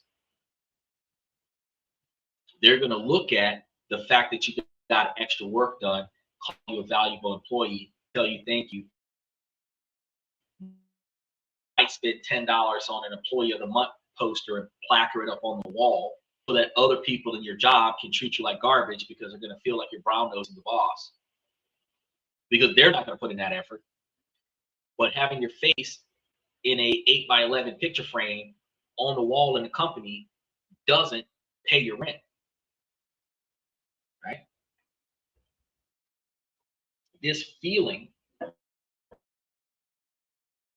of abandonment is a victim of profound structural breakdowns. For the better part of a century, there was a deal, an unspoken social contract that formed the bedrock of our society. And it was a simple yet powerful promise. If you work hard, if you showed loyalty, if you put in the hours, you would be rewarded. Back in the day, you were. You had a pension, you had a severance package, they gave you a nice watch. When you retired, you didn't have to work anymore. They threw you a retirement party at your job.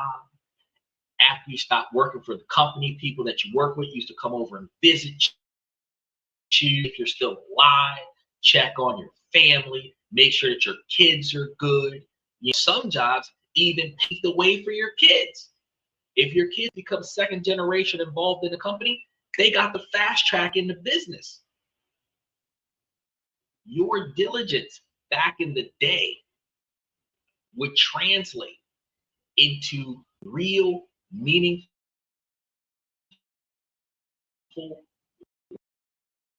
guaranteed careers and the ability to build secure middle and upper middle class lifestyles. This promise was anchored in the reality of that time. In industrial and early post-industrial markets, the link between productivity and wages was tangible, meaning that if you put in the work, they upped your pay to match your work. No questions asked. If you was doing the work of 5 guys, you probably got the paycheck of 2 back in the day. They be, well, why is they paying so much? Look at what the fuck you doing. That's why you're getting paid so much, right? As companies back in the day, so did their workers. Long tenure wasn't a sign of loyalty. It was a strategic path to advancements. The pensions that I mentioned, promotions, partnerships, waiting at the end of the road that were guaranteed because you stayed with the company. Our culture was built around this. The good worker was the one who stayed late, the one who took on extra responsibility without being asked to do it. Intense effort wasn't just a work strategy. It became a moral virtue. But for a growing number of people in 2026, that contract feels void. That promise, with if you want to call it a promise ring, hollow, right? You're holding up your end of the bargain, but the system is not. This isn't a story about individuals. It's going to be a story about a quiet revolution that has taken place while we were all busy working. The fundamental rules of value, wealth, and success have been rewritten by 3 seismic shifts. These shifts operate beneath the surface of our daily lives. And they are the reasons why your instinct that your hard work should be valuable, but in fact it is being devalued, is absolutely correct. So first, we're looking at a great economic decoupling. And for some of you, you might have done some of this before on the show, because this is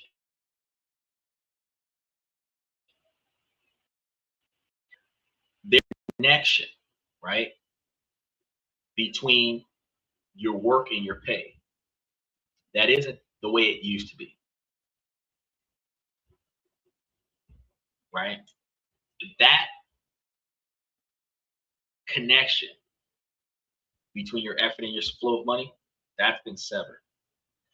We're going to explore where the wealth is actually going now and why your paycheck, for many of us, isn't keeping with that. Second is the technological tsunami, because the rise of artificial intelligence isn't just a science fiction story anymore. It is a tool that's actively and rapidly changing the inherent value of human labor itself. And then third, the psychological price. We're going to be examining epidemic burnout and the shocking data that shows how beyond a certain point, intense work doesn't just produce diminished returns, it produces negative returns, actively damaging your career prospects. Understanding these three forces is going to be the first step to escaping the trap. So before you start blaming yourself about this, because while we do talk about first person accountability on the show, and we also talk about responsibility on the show, we have to understand why things are the way they are, and then be able to determine how are we impacting it and how are we impacted by it. Because if it is not directly because of what you're doing, but more the way things are, and you are not adapting to it, it is not necessarily your fault that you didn't know. It will be your fault that you didn't do it. The first and perhaps most jarring shift, which is the decoupling of economic growth from individual prosperity. Now, I know that you've heard it on the news that the economy looks resilient. We've heard recently that global growth projected around 3%. But this is a bird's eye view, and it masks the starkly different realities on the ground. It hides a bifurcation, a split that has been described as a K-shaped economy. Okay? Think of the letter K. After a period of shared trajectory, one line shoots upward and the other line slopes downward. This is the economic story of our time. For those at the top, whose wealth is tied to assets, stocks, and ownership, the last decade has been phenomenally lucrative. For a significant portion of the population, however, that other line represents their reality.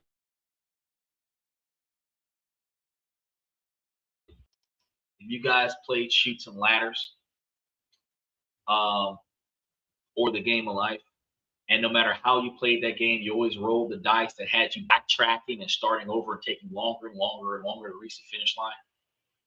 Right? That's what we're dealing with right now. Right? It's a slow, grinding slide into economic precarity, even while you're working harder than you've ever worked before. The core of the problem is going to be this. For many full-time workers, even in a, you're struggling to cover the cost of a secure middle class life. And this isn't just an opinion, because over the last few decades, in many developed nations, the cost of housing, healthcare, and education have dramatically outpaced the moderate wage growth many workers have received. The 3% raise that you get feels like an insult when your rent goes up 10% and your health insurance premiums jump by 12%, your car insurance jumps by 8%. This percent gap creates a state of permanent financial fragility where you're one unexpected car repair or medical bill away from a crisis despite doing everything right. Steven says, I'm glad that you pushed me to start getting on the right side of that. I shake the line. Oh yeah, man. Look, when Steven first started coming to the show, I gotta tell you guys, I was on Steven every time he came onto the show. Every time I seen him in the comments section, Steven, you should have been like, Steven, bro, it is not that hard. It is free. The hardest part is setting up the account, and it costs no money to set up the account. The second hardest part is linking the bank account, and it costs no money to link the bank account. The third hardest part is putting $5 in there so that you can get $30 back. That's not hard neither. By the time I was getting him in there, he's like, shit, I should have did this a long time ago. The thing is, sometimes when change is hard, and the reason why change is hard is because we get comfortable in a certain lifestyle. And then you're afraid of failure, where if I do this, my life could get worse. The other side of the coin, a lot of people are afraid of success. Well, what he says is true. How do I continue to maintain it? That's the other side of the coin. And both sides of that coin puts people in a perpetual state of freeze, like a deer in headlights. They're afraid to fight. They're afraid to run. So they just freeze. They linger and they watch to see what happens. And if other people are succeeding in front of them, they will find more motivation to start applying themselves. But the fundamental difference between a billionaire and being broke is that the billionaire did it before the results came out. And that is staying ahead of the wave. When a wave of financial success comes, when a headwind of financial, or a tailwind actually, of financial success comes, what happens there is that money is about to come and you put your money down so that you can pay, right? Now, the logic is if you wait to see how much would come when payments come, that money is already distributed before you put your money on the table. So if there is a second wave of income coming in, you might get it, but it's going to be far less than the first wave of income. Procrastination is going to be one of the biggest downfalls of life improvement, not just investing. Because if you wait too long, certain things that you qualified for, you no longer qualify for. Like, I'm gonna throw ladies under the bus one more time real quick. Ladies, y'all got a biological clock. Being a parent in your 20s is more effective for you being a parent in your 30s. More and more women are taught to put family life on hold until you get your career off the ground.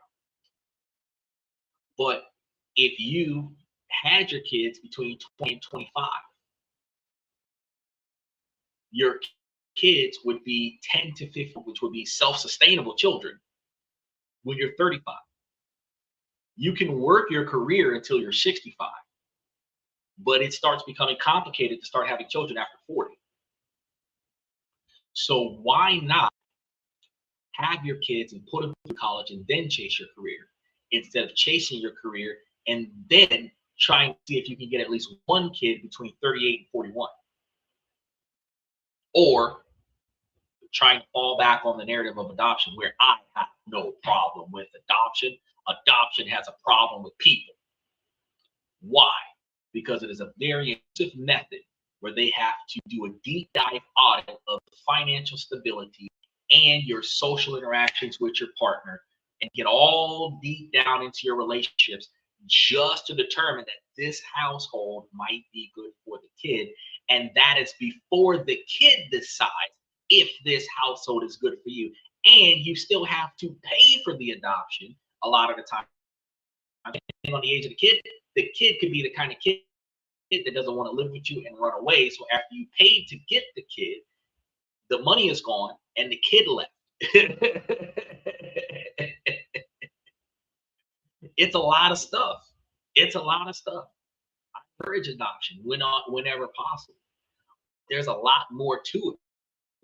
And that's one of the reasons why not everybody does it. There's a lot to it to get approved, to qualify for it. And that's just one half of the scenario, because the adoption agency must agree to you first. Then the child must agree to you second. If the agency doesn't agree to you, it doesn't matter what the child wants. But if the child doesn't agree with you, you lost all the money you gave to the agency. Because they're not giving you the children for free. If you want to adopt, you got to pay. And it's upward of like $30 for a private adoption. They don't tell you that part. Adoptions aren't free. Adopting a child from an orphanage is like getting a dog from the pound. You got to pay a premium. You got to pay a premium for something that somebody else got rid of. That's wild. You're not handing them out like, free Girl Scout cookies. You got to pay a premium. Steven said, let me get off topic for a second and let you know this Sunday I'll be bringing up Chinese stocks because I want to find good dividend paying ones to add to the portfolio. I'm gonna tap dance on that side note real quick, Steven. One of the concerns that you're gonna have with Chinese stocks is, remember, I forgot the name of the stock that you had mentioned to me before. I think it was McDonald's or another one. One of the stocks she was talking to me about last week that had additional fees in it because it was an international. When you start looking at Chinese stocks, an American stock trade platform, or when you start looking at Chinese stocks as an American investor, there may be, even if you find a Chinese platform that will allow you to set up an account and invest in it, there is going to be international fees involved, because as an American, you have to pay for money that you make worldwide, and China might tax you for money earned from China, even though you live in America. So while I encourage the diversification of having your money in multiple countries, just recognize that the first year that you're getting involved, that there are going to be a lot of more complicated tax paperwork that you would have to deal with, that you might not quite yet understand the first year that you're dealing with offshore stocks and bonds and ETFs and brokerages. So since that's something that you're talking about, or you're talking about covering, what I'll try to do, hopefully before Sunday, is, along with that link for the Oxfords, is grab some information about some Chinese stocks or the tax implications related to Chinese stocks, one of the two, and then provide that information into the membership so that you can take a look at it. Not to discourage you from getting it, but so that you are aware that when you start investing in Chinese stocks, what hurdles you will have to deal with. Because some countries do not allow foreigners to invest in their stock market. And I don't know if China's one of them. But if you make a profit out of Chinese stock market, what tax concerns would you have to look forward to? That's what we're going to be. That's what I'm going to be providing you information on. But no, that's cool. I appreciate you diving in. I mean, Stephen, you've been a very appropriate member of the show. So if you would have thrown up that side topic, I'm going to be honest, I would have talked about it with you, but I actually don't have any information to give you on that anyway. So I will be trying for you and try to provide that information to you because you have the right to know. And here on This and That, we try to give you guys this, that, and everything in between to help you guys with being successful. So back to the main topic. If the money isn't going into your paycheck, the money that you're putting all this work in to go get isn't going into your paycheck, where do you think it's going?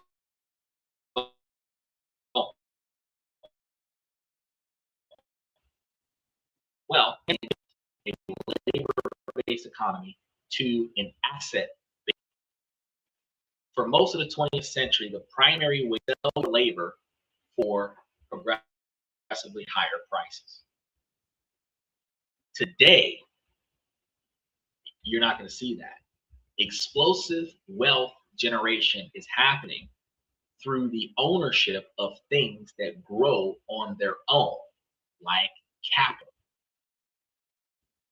This is going to include everything from stocks and real estate portfolios to intellectual property and digital assets, NFTs.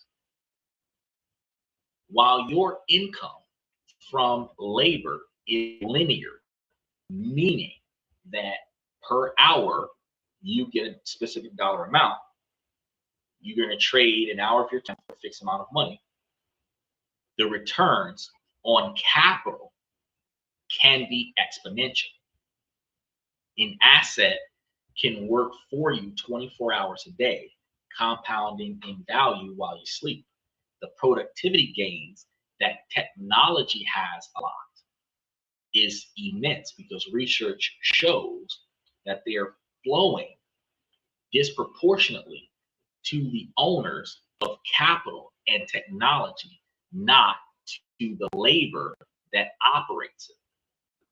So the people who manage the property are not making nearly as much money as the person who is getting paid off the property. This creates a dangerously new dynamic. In this new economy, your undifferentiated raw labor can start to feel like a depreciating asset. Think about it like a car. The moment you drive off the lot, it begins to lose its value, even though the performance is still excellent. Similarly, if your job consistent tasks that can be done cheaper by someone else, somewhere else, or by an automated system, likely every hour you pour into it is an hour spent investing in something with a declining future value. We were talking about Michael keeps encouraging people to go and get a CDL and drive trucks. Then I keep telling you guys how they are creating driverless rigs to transport goods across the country. Truck drivers that have boycotted and created unions and have fought for higher pay are now having to compete with she drives a truck without a driver. More companies that are picking up driverless trucks, where he said there's 400 trucks out there right now, which according to him isn't a lot in comparison to I think he said 4 million trucks. What matters is that for every truck that replaces 10 or 15 drivers, the fact is that over time, more and more companies are going to find more and more value in a driverless truck. because especially when they're going to warehouses like Amazon with humanless workers in the warehouse, your manual labor jobs are starting to get volatile. They're starting to become flimsy. They're no longer guaranteed to secure your standard of living, right? Your work hard to polish a brass fixture on the Titanic is going to be the effort that used to be admirable, but that admirable effort is on a ship that's still going down. The captain goes down with the ship saying, as honorable as people might think that is, that even if you could have saved your ship yourself, you will sacrifice yourself with the ship and save everybody else. You still lost it all. You don't benefit from that, right? This is the cold, hard logic of the decoupler. The world is going to get richer, but the wealth is being captured by a different mechanism. The game is no longer about who works the hardest. It's going to be about who owns the asset that you're working on. And by continuing to believe the logic of working harder to get paid, that pure, unadulterated effort is being expected to be the key to success. As long as you believe that, you are unknowingly participating in a system where your contributions are structurally undervalued. Your wages are systematically suppressed by rising costs, and the real gains are being harvested by others. The second shift is quieter, but it's moving with a speed and a force that we are only just beginning to comprehend. It's that integration of artificial intelligence into the very fabric of our work. This isn't a futuristic prediction. It's the reality of 2026. Recent surveys indicate that a large majority of organizations, around about 87 to 91%, have now adopted an AI in at least one business function. AI is no longer just a tool for tech companies. It's drafting legal documents, analyzing medical scans, managing logistics. You know, robo taxi provided by Uber and the Waze car are two rideshare vehicles that are replacing Uber and Lyft. And Uber and Lyft replace the regular taxi companies.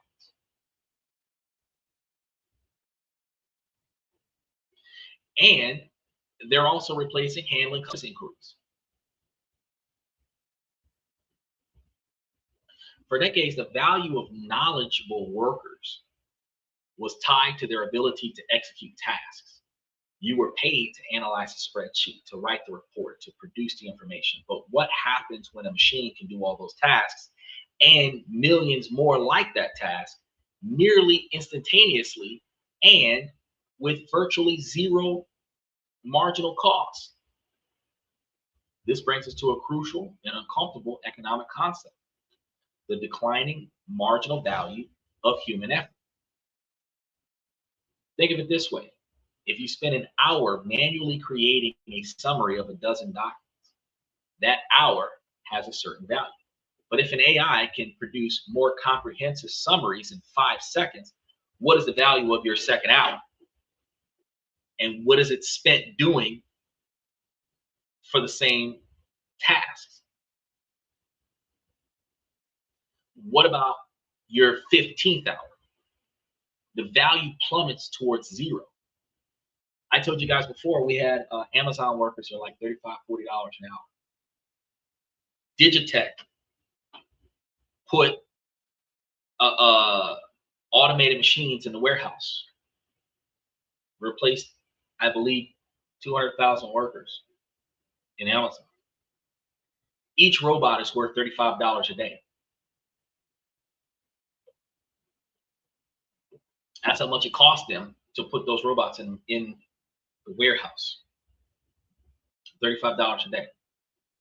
Now, if you're making $40 an hour and a robot costs $35 a day, the company is effectively saving a little over 23 hours a day worth of labor by replacing you with the machine. Even if they were to put a machine,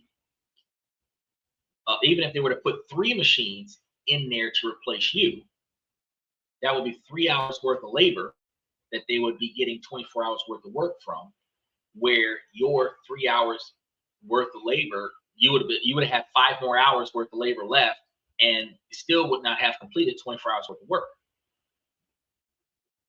The bottom line of a lot of companies is going to be replacing human workers with more efficient AI and robotic workers.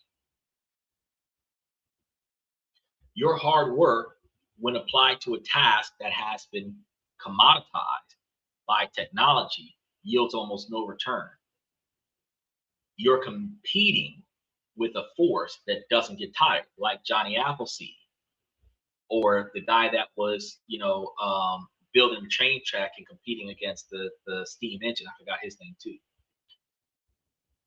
You got to understand that the machines don't need lunch breaks. They don't need nights and weekends off. They don't have sick days. They don't have family emergencies.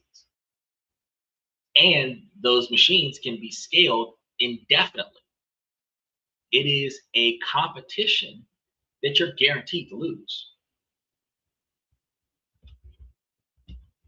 Steven says, if AI can do an hour of work in 15 seconds, then for the rest of that hour, it better not be slacking off if I'm paying for it. If that AI has time to lean, that AI has time to clean. I mean, you would think that, but really, if the AI can do 1 hour of work in 15 seconds, work in 1 hour, which means that AI can do 40 hours of work in 10 hours, which means that machine in 1 day can replace 3 full-time employees in 1 day.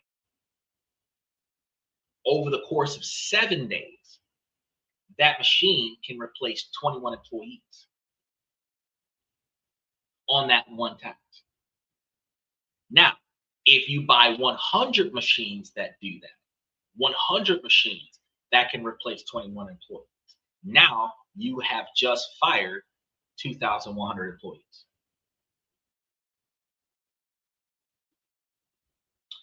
If it's got time to lean, it's got time to clean. But 21,000 employees just lost their jobs because 1,000 of these machines can do the work of 21,000 people. 100,000 of these machines can do the work of 210,000 employees, right? That is the chaos behind it. And then when it comes down to maintaining these machines, you might have 1 or 3 humans in the whole workforce to repair whatever breaks, whenever it breaks. But the first 2 to 4 years that those machines are in place, since no human is breaking them, they're not likely to default. Crucially, the primary impact of AI in 2026 doesn't disappear because of mass unemployment, and many once feared that unemployment was going to be a huge thing, and it is. But machines are not going to stop being built because of that. So for the mass reallocation of everybody that gets fired, AI is not going to eliminate the need for humans. Instead, it is going to surgically dismantle the jobs into individual tasks, automating the repetitive and predictable tasks and leaving the unequal human division to tasks that the machine isn't programmed to do. So there are going to be some jobs that are going to still be there, but the ones that can be automated, those jobs get replaced, which means that now the employees have to find something else to do. Like Steven said, you got time to lean, you got time to clean, which means that you're going to have to put in more effort performance wise for less money to keep up with a machine. Projections from a few years ago pointed to this particular trend, which we covered on the show. We covered this on the show in 2024 with Mr. Pips, suggesting substantial automation of tasks within roles like customer service, hospitality.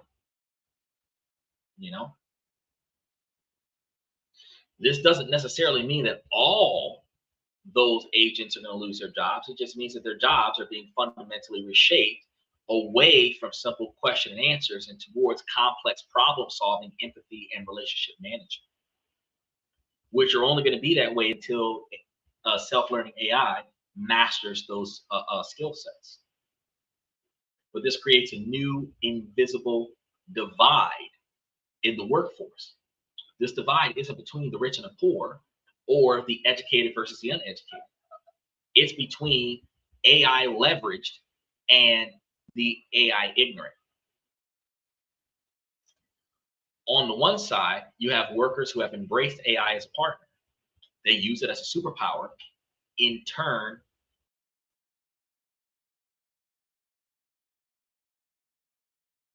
analysts to spot trends in data, and as a creative collaborator, brainstorm ideas. And for them, AI is a lever, multiplying the force of their own efforts.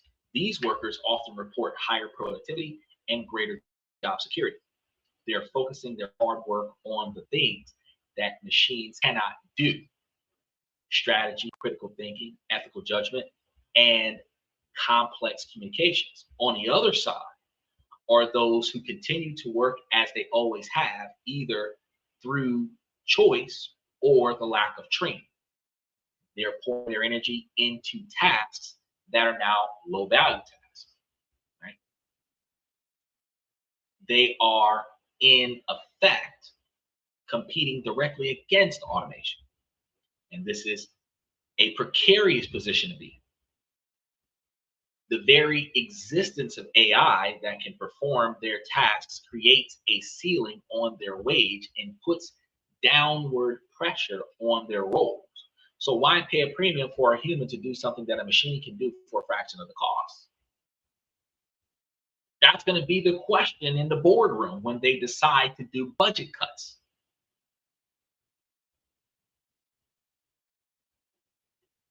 Your hard work in this new reality is like a powerful current. If you direct that current towards a task that is being automated, it dissipates uselessly. But if you channel that same current through a turbine of AI, you can generate immense power. The choice is no longer whether to work hard, but where and how your hard work is applied in an age of intelligent machines. The first two shifts were external because we had economic and technological forces reshaping the world around you. The third shift that we're about to get into is going to be internal because it's going to be the devastating psychological and physical price of the modern gospel of work, which is called burnout. Stephen says, I told my college president once that I will never use AI.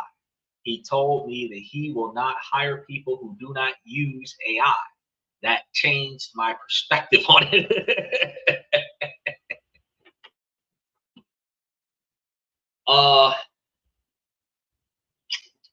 You work in a factory-like job. You might believe that AI would not be effective in your job. However, part of your job is going to collect pallets of product, relocating it to another location in the warehouse, unloading those pallets, and then utilizing the product in some manner. Now, I don't know all of the stuff you do on the job, but fundamentally from our past discussions with your complaint about one of your colleagues leaving the pallets in the wrong place, this is some of the stuff that you do. Amazon has AI forklifts. If they were in your warehouse, those machines would go to the trucks, get the product, bring it to where you need to unload it, then put the pallets where they belong. You, being the official that can work on it by yourself, would be able to take that product off of the pallets and then put it where it belongs. Now, they can have a second machine, because Amazon has this too, where they stock the product. You would be checking QR codes and organizing the shelves. The machines will be taking them off of the pallets and handing them to you. Two machines replaces the guy that pisses you off at work and about 100 other employees that would have otherwise worked on that shift with you.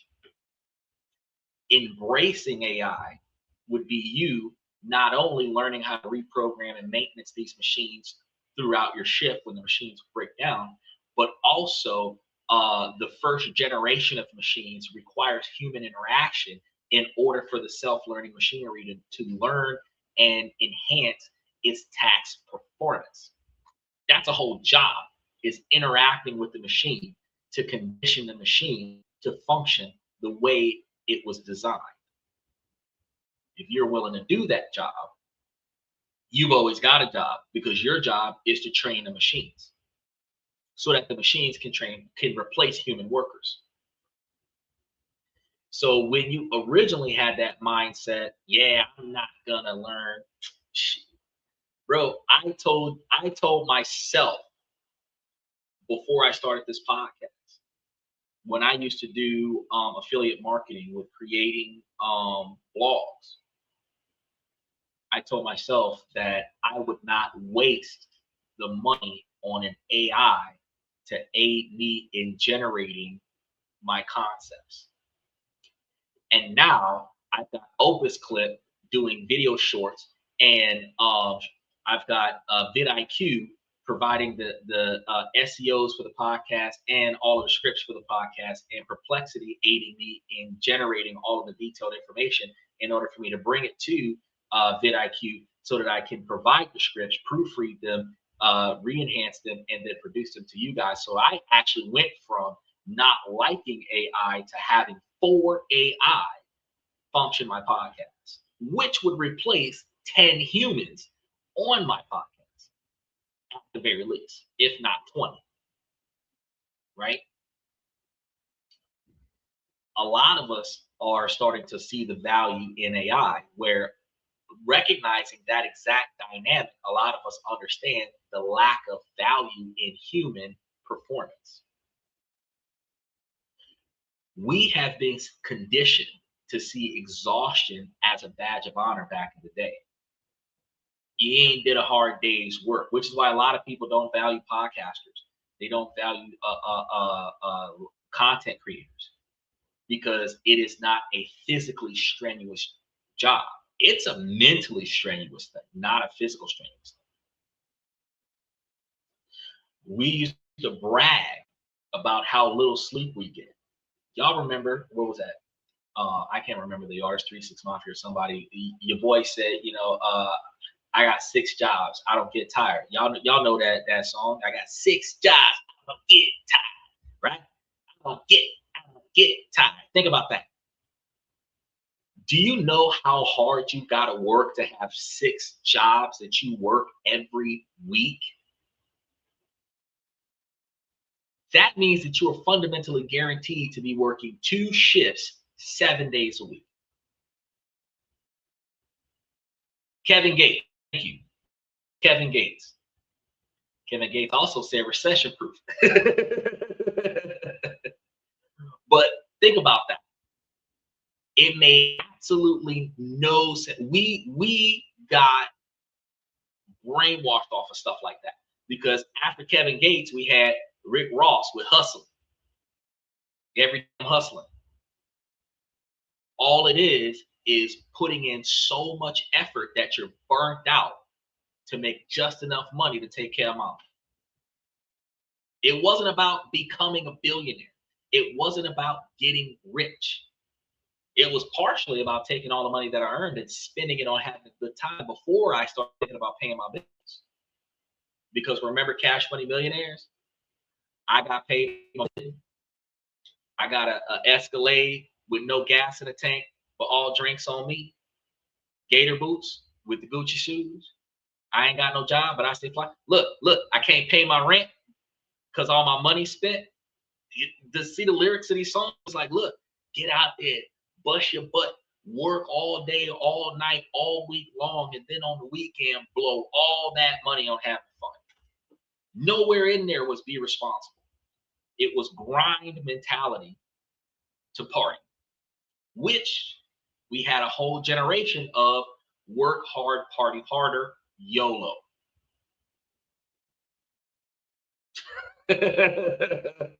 And you wonder why we broke as what?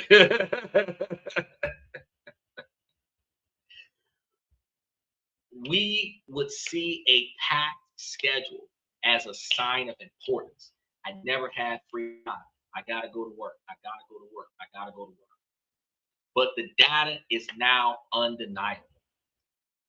This culture of relentless, high intensity work is not just unhealthy, it is catastrophically bad career strategy.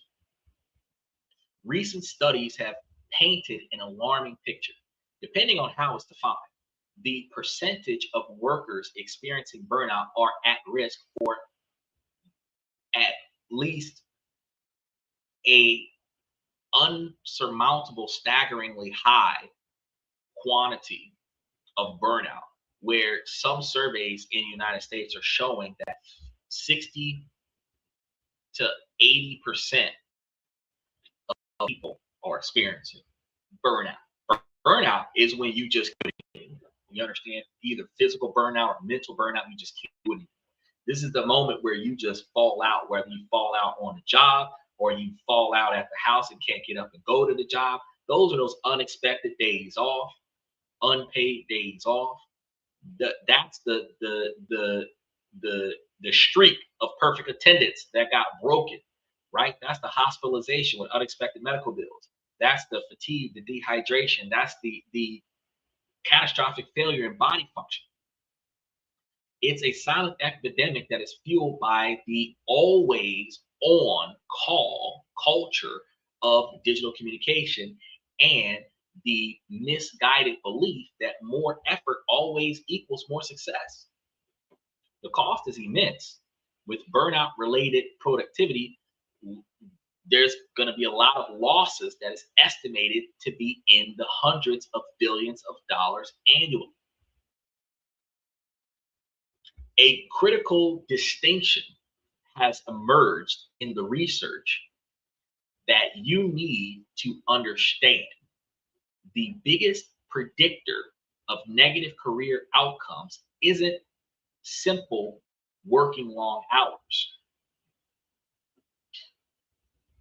It's sustained high intensity work. It's the feeling of being constantly overwhelmed, of having to exert immense effort just to keep your head above water. It is the cognitive load of juggling 5 urgent projects at once. We love to brag that we multitask, but that is a mental burnout, right? The emotional labor of dealing with constant demands and the mental strain of never truly being able to switch off. If you've ever worked in customer service where you were the person that had to deal with all the customer complaints, where the customers were cursing you out and threatening you because of something somebody else did, you don't know what's going on. You're coming to fix the problem, and you've got to let them transfer their stress, frustration, and anger over to you, where you now feel psychologically and emotionally burnt out from dealing with all of these people's lack of satisfaction with the product that you didn't even create. You're just here to do collateral damage. we are sacrificing ourselves on the altar of productivity. Surveys show the depth of this sacrifice, with large numbers of people reporting that they give up free time, sacrifice sleep, and neglect their mental health or personal values in the pursuit of what they think is success. I can remember when I was a kid, I missed a good friend's birthday party just so that I could go pick up overtime, as if it was my responsibility to cover a short shift after I requested that day off, because they needed me, not because I needed them. Isn't that something? And a lot of us do this. We are psychologically and emotionally duty bound and dedicated to our identity of being the on-call worker that saves the job when the job has a short shift. And when we do that, we sacrifice anniversaries, birthdays, recitals, soccer practice, anything important to the people that are important to us. We sacrifice our time with them to maintain our identity as the go-to guy on the job. But the job is supposed to be the catalyst for the lifestyle that we want, but we sacrifice the lifestyle that we want for our social reputation on the job. Makes no sense. The brutal irony is that this sacrifice doesn't even work. Beyond a certain threshold, your hard work stops yielding positive returns. It begins to yield negative returns. Think of it as a return on investment observation. Your first 40 hours of focused, healthy work in a week might produce the excellent returns that you need. The next 10 hours, as fatigue sets in, might produce a marginal return. But those hours beyond 50 and 60 hours a week, the ones fueled by caffeine and cortisol, stolen from your sleep and your family, they often produce a negative return. If you're working in hospitality, you've been there 10 hours a day, 6 days a week, you never see a day off. Now you're pissed off at the customer. You're no longer willing to help them. You want them to get out of your drive-through, right? In that state of exhaustion, your strategic thinking collapses. Your creative thought process evaporates. You become purely reactive. You make more mistakes at this time, which then requires even more hours to fix the mistake. Your communication becomes frayed, damaging relationships with colleagues and clients. Burnout makes you a worse employee at your job. Research suggests that sustained high intensity effort, the very thing you thought was proving your worth, is correlated with fewer promotions and lower career satisfaction over the long term. The culture of work tells you to push through the pain. The data tells you that the pain is a signal that you are destroying the very asset that you are trying to leverage, which is your own mind and body. The most successful and sustainable performers in the 2026 economy aren't the ones who can grind the longest. Told y'all, hustle culture is a bad culture to get yourself involved in. It is the ones who understand that rest and recovery and non-negotiable expectations for performance and behavior are not luxuries. If I am off on Thursday and I am not doing work-related tasks on Thursday, you cannot call me for business on Thursday.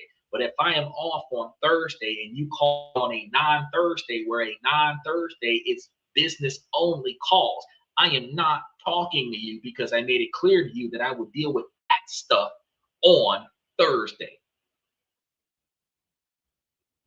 Now, once you understand that I am not going to talk to you about personal stuff until Thursday, your Sunday, hey, guess what happened on Friday conversation is going to be postponed until Thursday. Even if I got Saturday and Sunday off to take naps and rest and relax, I told you I wasn't going to deal with that until Thursday. And I've been telling you that for 5 years. So on Thursday, you're going to contact me and say, hey, guess what happened last week? because it wasn't important in the first place. It wasn't that you was calling me for an emergency. It was just that you wanted to touch base with me about something that doesn't make, save, or invest money for me. So I compartmentalize that to a time where I am not supposed to be trying to make extra money for myself. And by staying on that, I'm able to be more successful the rest of the week. You guys got to understand that these are going to be the non-negotiable components of high performance. By continuing to believe that burnout is a necessary price for success, you're not just making yourself miserable, you are actively sabotaging your own future. So we stand at a crossroads. The old map is useless. The promise is broken, and the three shifts, which is economic, technological, and psychological, have created a landscape where the old rules, doing more of what you've been doing, will only get you more of what you've got, which is more exhaustion, more frustration, and less progress. And nowhere in there will you be making a substantial quantity of capital for it. The path forward isn't about working harder. It's about finding a new productivity hack to cram 14 hours of work into 12 hours. The path forward is about a radical change in your mindset. It's about shifting your focus from effort to leverage. Your hard work is an incredible force. It's a powerful engine, but an engine that isn't connected to a drivetrain just makes a lot of noise and heat. Leverage is going to be the drivetrain. It's the mechanism that takes your effort and multiplies it effectively. This means embracing what we call the 2026 mindset. The old mindset said that hard work creates success. The new mindset says hard work reveals and amplifies good strategy. Your effort is worthless if your strategy is flawed.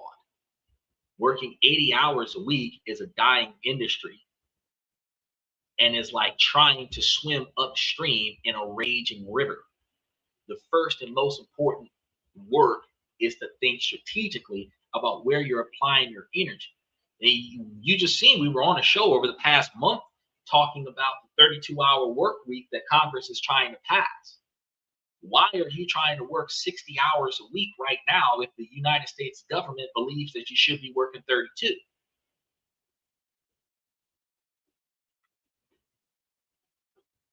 Do you understand the fundamental flaw of that? That if you are trying to work 60 hours a week to make enough overtime to cover your bills, and the United States government believes that you should be working 32 so that you will be more effective on your job, and then restructuralizing the system so that you can start getting overtime at 33, where if you put in 10 hours of overtime, you will be making 43 hours. Remember, we said between 40 and 50, that's when you start seeing 50% performance. So if the first 40 hours is peak performance and 32 is full-time work, you can do 8 hours of overtime and still provide peak performance and get a massive increase in pay. Now, if that's what the United States government is talking about right now, then why are you not recalibrating how you get paid? The old mindset said to work more hours. The new mindset's going to say increase my value per hour. And this is going to mean relentless focusing on acquiring skills that compound in value, using AI as a lever to multiply your output, and the ruthless cutting out of low value tasks that consumes your time with little to show for it. Instead of being codependent on AI to generate all of your work and turn it in without proofreading it, if you spend more time critiquing the AI, proofreading the documents, and turning in the documents, instead of you spending 5 hours or 10 hours writing the document, you spent 20 minutes reading it to verify that everything in there was correct before you turned it in. whenever you correct and amend that AI software so that it can be more tuned to the type of work that you do, the more effective that those documents become. And the more effective those documents become, now all you're doing is just changing a name or changing a date or changing the formatting of the document and then turning it in, where you can get 4 documents done in an hour that used to take you 5 hours to get 1 document done. You are likely outperforming your peers, and you can then stretch your availability, which gives you the ability to take more breaks, take more mental breaks. Because if you're doing, if 1 document is supposed to be done in an hour, you're getting 4 done. You have the ability to spend half of that hour thinking about other things to accomplish, improving your skill set in other places, making yourself more valuable for the company. The old mindset says succeed by suffering more. The new mindset says succeed by aligning effort with growth, values, and health. I tell you guys on a regular basis that your health is the most important thing to you. And the older you get, the harder it's going to be to maintain it. You have to plan now for what happens when life gets hard because of your health. You have to have a budget for the things that you might need when you get older, like in-home nurses or extra medication or assisted devices. If you're not planning for that, then you're going to be failing in the future. But you have to preserve your health today by not overexerting yourself unnecessarily in tasks that could otherwise been accomplished by machines. You have to understand that burnout is not a badge of honor, but a sign of poor strategy. And that sustainable success is impossible without physical and mental well-being. And this all comes down to a simple question, but it's going to be a profound equation for success in our modern era. If success equals hard work times strategy times leverage, which is AI plus capital times health, if that's the formula, notice that hard work is still a crucial part of the equation, but it is the fuel. It is the multiplier. If your strategy is 0, if you're working in a role with no future, the result of your success is still 0 because you're multiplying your strategy times your hard work. You're multiplying your health times your hard work. So if your health goes bad, you have 0 success. No amount of hard work can overcome a 0 in any of the other categories. So we need to be honest with ourselves. The game has changed. Your work ethic is not the problem. Your ambition is not. The problem is that you are playing by a set of rules that the creators of the game have already thrown away. Continuing to pour your raw, undifferentiated effort into a system that is designed to devalue that effort is a trap. It's a recipe for burnout, disillusionment, and a life spent feeling like you are constantly falling behind. It's going to be the outcome. But understanding rules is going to it's going to give you back your power. It allows you to redirect your incredible capacity for hard work away from the hamster wheel work and towards things that actually creates value and builds lasting wealth, both for yourself and for others. So you want to stop focusing on being busy and start focusing on being effective. Shift your mindset from selling your time to creating leverage. Build assets, not just resumes. Master the tools that are reshaping our world instead of fearing them. And protect your health and your mindset as the most precious, irreplaceable asset that you have. The world is no longer measured by work. it measures effect.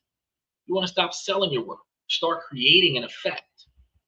So I want to know from you guys, what do you guys think? What is the one task or activity in your week that you feel has the lowest return on your effort? The one thing that you do that makes you feel most like you're stuck on a treadmill. Put that stuff into the comments. And we can continue to talk about the leverage points that we're all missing. So we covered a lot of stuff today, and we've got a lot of stuff coming. We're going to wrap up tonight's show. I'm going to start by saying, ladies, as long as the situation doesn't make sense, I'm going to keep asking you ladies to make it make sense. So ladies, please make it make sense. Fellas, I give you all this information to make you guys higher value men, not just by increasing your financial life, but also by improving your personal decision-making skills. Ladies, while this is a male-driven podcast from the male's perspective, you too can make yourselves higher value women by prioritizing the things in your life that are inside of your control that you don't like, and then making changes to improve that, then navigating around the things that are beyond your control. Steven says, this show is corresponding with how I'm changing my life. When classes start, I will only work 40 a week, hit the gym at college daily, and I bought a meal plan to make things easier. That is a fantastic change. However, since I told you in January, February, and March that you should be automating a side hustle that you can work from the computer, since you're going to have daytime classes with a massive gap between 10 and 5, and then nighttime classes, and then you're going to be going to work after that, you should have a job right now, some kind of side hustle, whether you're overhauling websites, creating I don't know, calendars for people or whatever. Find something that companies need that they suffer from. Like I'm giving you on Tuesdays this year, and turn that into a small business where you can wake up in the morning, go to your first class, probably go to your second class, and then after your second class, during your lunch break, you can get paid while you're at school using the school's Wi-Fi to perform your product for whatever companies that you're performing products for, and then go to your evening classes. So when you finish with your nighttime classes between 6 and 9 o'clock, or sometimes 10 o'clock, depending on how late you schedule your classes, you go home and go to bed, and you only got to work like 4 hours a week, which will have you fundamentally putting in about 20 to 25 hours a week instead of 40 hours a week, still making the same quantity of money. I'm proud of you though, that you're gonna go from working 2 jobs to working 1 job. You're gonna go from working yourself to death to reorganizing your time to prioritize your education. But why have you not automated a side job? Fundamentally, you automated a side job since like April or May of this year. You would have automated a side job that would have been making half of the income that you're making.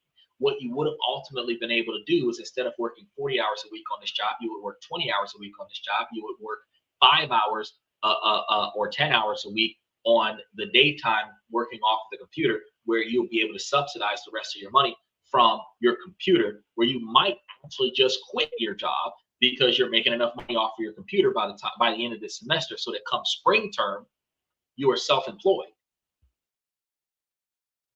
I mean, that would be more effective for you. Because if you already have a laptop for college and that laptop turns you a profit, the laptop pays for itself. College doesn't pay for the laptop. The laptop pays for itself if the laptop is making you money. So you should be using the laptop to make money, not just using it to take notes for class. But I did tell you that if you sell notes, if you sell template for essays, if you sell data or concepts, if you take old syllabuses and organize the data based off of those syllabuses and use AI to do it, you can fundamentally create an entire website that sells all the information that your teachers expect students to have for the upcoming semesters or for last semester's stuff. And ultimately, you've already done 3 years of college. You should have 3 years of information that you should be putting into PDF files and attaching digital links to sell to the undergrads. Everybody that's going after their associate's degree should be buying what you use to succeed from you so that they could succeed too, which would subsidize your income. And that would be the type of website that would be automated to the magnitude where you only got to make sure that the payments are coming in and check your emails so that somebody tells you that a link didn't work so that you can make the link work and send them the product. And like I told you before, if you're selling the notes at like $5 a note, $4.99, right? What do we say about that? For you to sustain at $4.99 plus tax, you would need what? 10,000 students to buy your notes to make 50,000 a year.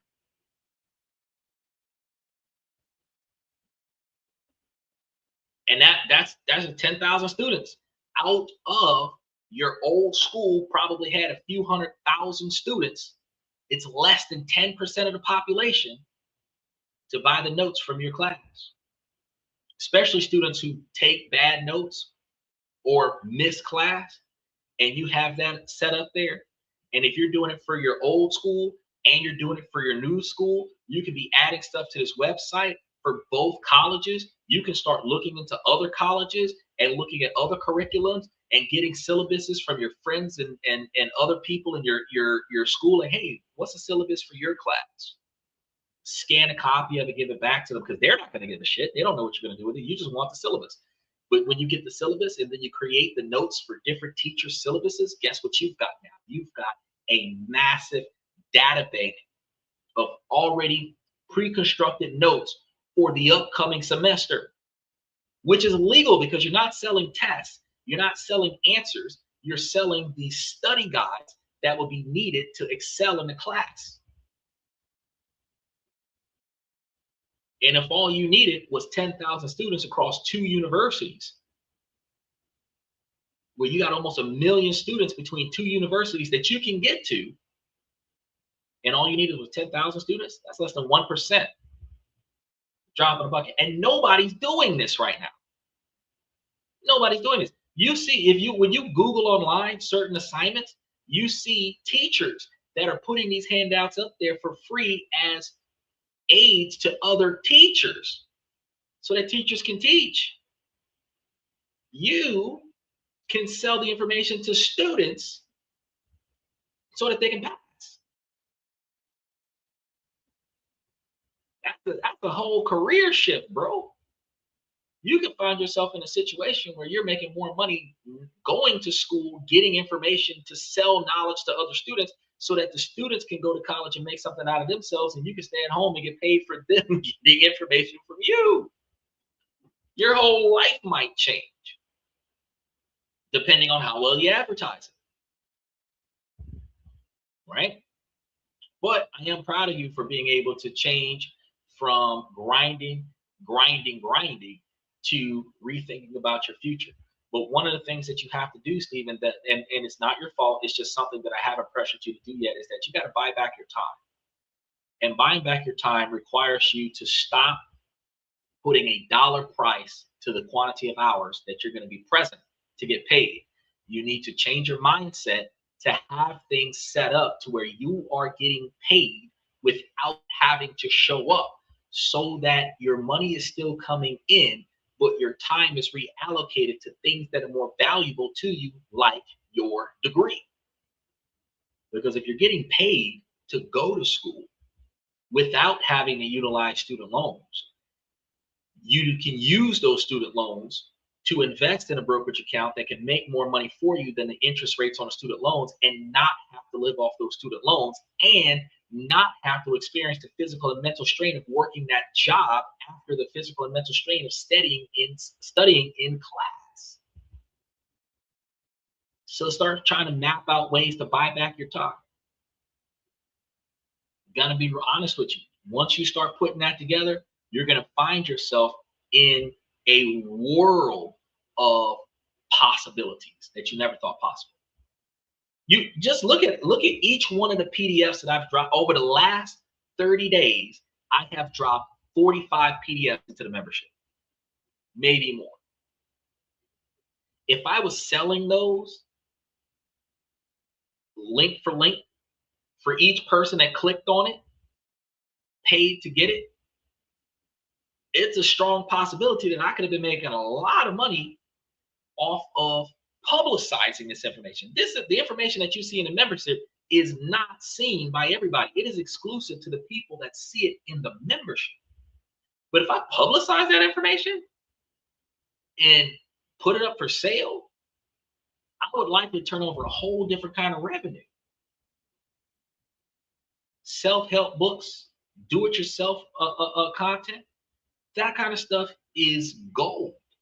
Ebooks are gold because when you sell it, ultimately you have no overhead because you have no physical product, you have no maintenance costs, you have no labor costs, and your customer service is simply making sure that the link works and then supplying them with the product after you verify that they paid for it. That's it. They can do whatever they want with it after they bought it from you.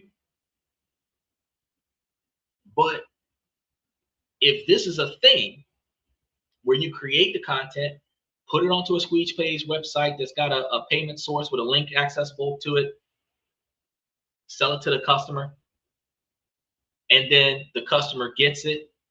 And you would have to do it in a way where the document you can't copy and paste off of the document. It has to be like a screenshot image of it where they can't do anything to it besides download it and get the content. But if you did it that way, you would find yourself in a position where you would be making so much more money doing so much less work.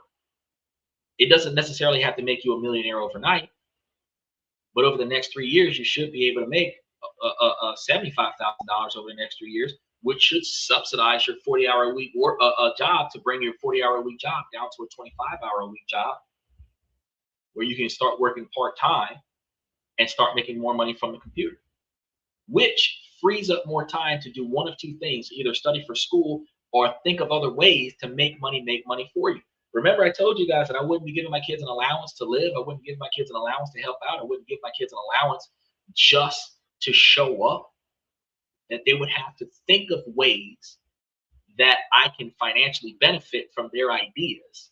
And then I would invest in that idea and they would get a commission from it. If you free up your free time and start thinking of ways, because you've already got your process of putting money into the brokerage account, you've got CDs in certain places, you're moving over to treasury bonds, you're doing research on your portfolio. You already got that under control. But in order for you to do that more effectively, you got to buy back your time, which means you have to create a standard of living where your business is paying for your standard of living so that you don't got to show up. A boss will always automate the strategy. A worker will always perform the strategy. You have to change your mindset from being a worker to being a boss. Whenever you can make the system work for itself to the magnitude where you can generate enough revenue to hire somebody else to do the work for you, that's the direction you want to go. Because you make less money off of the job, but you don't have to do any of the work. They're doing all the work, you're watching and getting paid to watch. Even if you go from 100% of the money to 20% of the money, and they're doing 100% of the work, but you're getting a 20% cut off of the work that they do. Each person that's doing that work, for every $80 that they generate, you get 20. If you've got 10 people, that's $1,000 that you got $200 to watch those 10 people work. That is scaling a business. But as long as your mindset is, I'm going to do for somebody else, you're fundamentally in that hamster wheel where you're working for the success of somebody else, not for the success of yourself. But again, I'm proud of you for being able to change the way you do things based on the information that you get from this podcast. It always warms my heart to know that I'm actually able to impact and inspire people to change the way they think about things and start moving themselves up. So with that being said, ladies, you too can make yourselves a higher value women, because like I said, if you guys start focusing on your 20 and 30-year plan and reverse engineer that to what you got to do today and steadfast with that, you have the capabilities of keeping your eyes and ears open for the right suitor with the right personality and characteristics, drive, ambition, dedication, motivation, admiration, and integrity to fulfill his goals and see how his goals mesh well with your goals. Because if you find the right person that has long-term satisfaction goals, your dreams and their dreams can come together and y'all can conquer each other's dreams together. And I tell y'all on a regular basis that two people can make it to $1 million faster than one. But it requires you both to have similar financial values, because living in the moment can sacrifice the future. Now, that's all I got for you guys for tonight. Remember that tomorrow and the rest of the week, we're going to be trying to tiptoe in here around 11:30, 11:45 Eastern Standard Time. So make sure that you guys keep coming back to the show, because we got a lot of information to share with you guys. I want to thank Stephen, Michael, FX Trader, OG Kicks, Joe Jack, Unc Andy. I really appreciate you guys for coming to the show. Thank you for coming to This and That. I'm your host, Xander, where we talk about this, that, and everything in between. And I will see you guys tomorrow night. Watching us on TikTok. We're still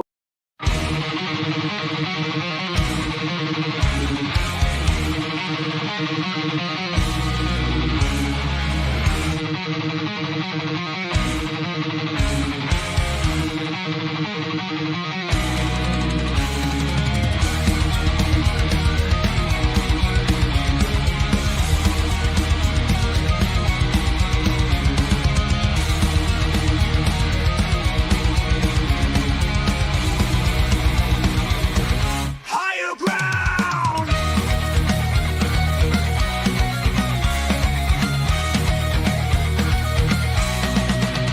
Used to chase validation, now I validate myself. Building inner strength, putting doubt upon the shelf. No more unnecessary drama, no more wasted time. Climbing higher, constantly making my own climb. Standing on higher ground where excellence is found. My potential knows no bounds, raising the bar, breaking ground.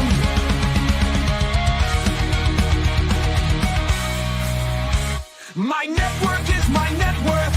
Choose your company wise. Surround yourself with eagles, not with sheep in disguise. Every interaction is a reflection of my brand. Quality over quantity, that's my personal command.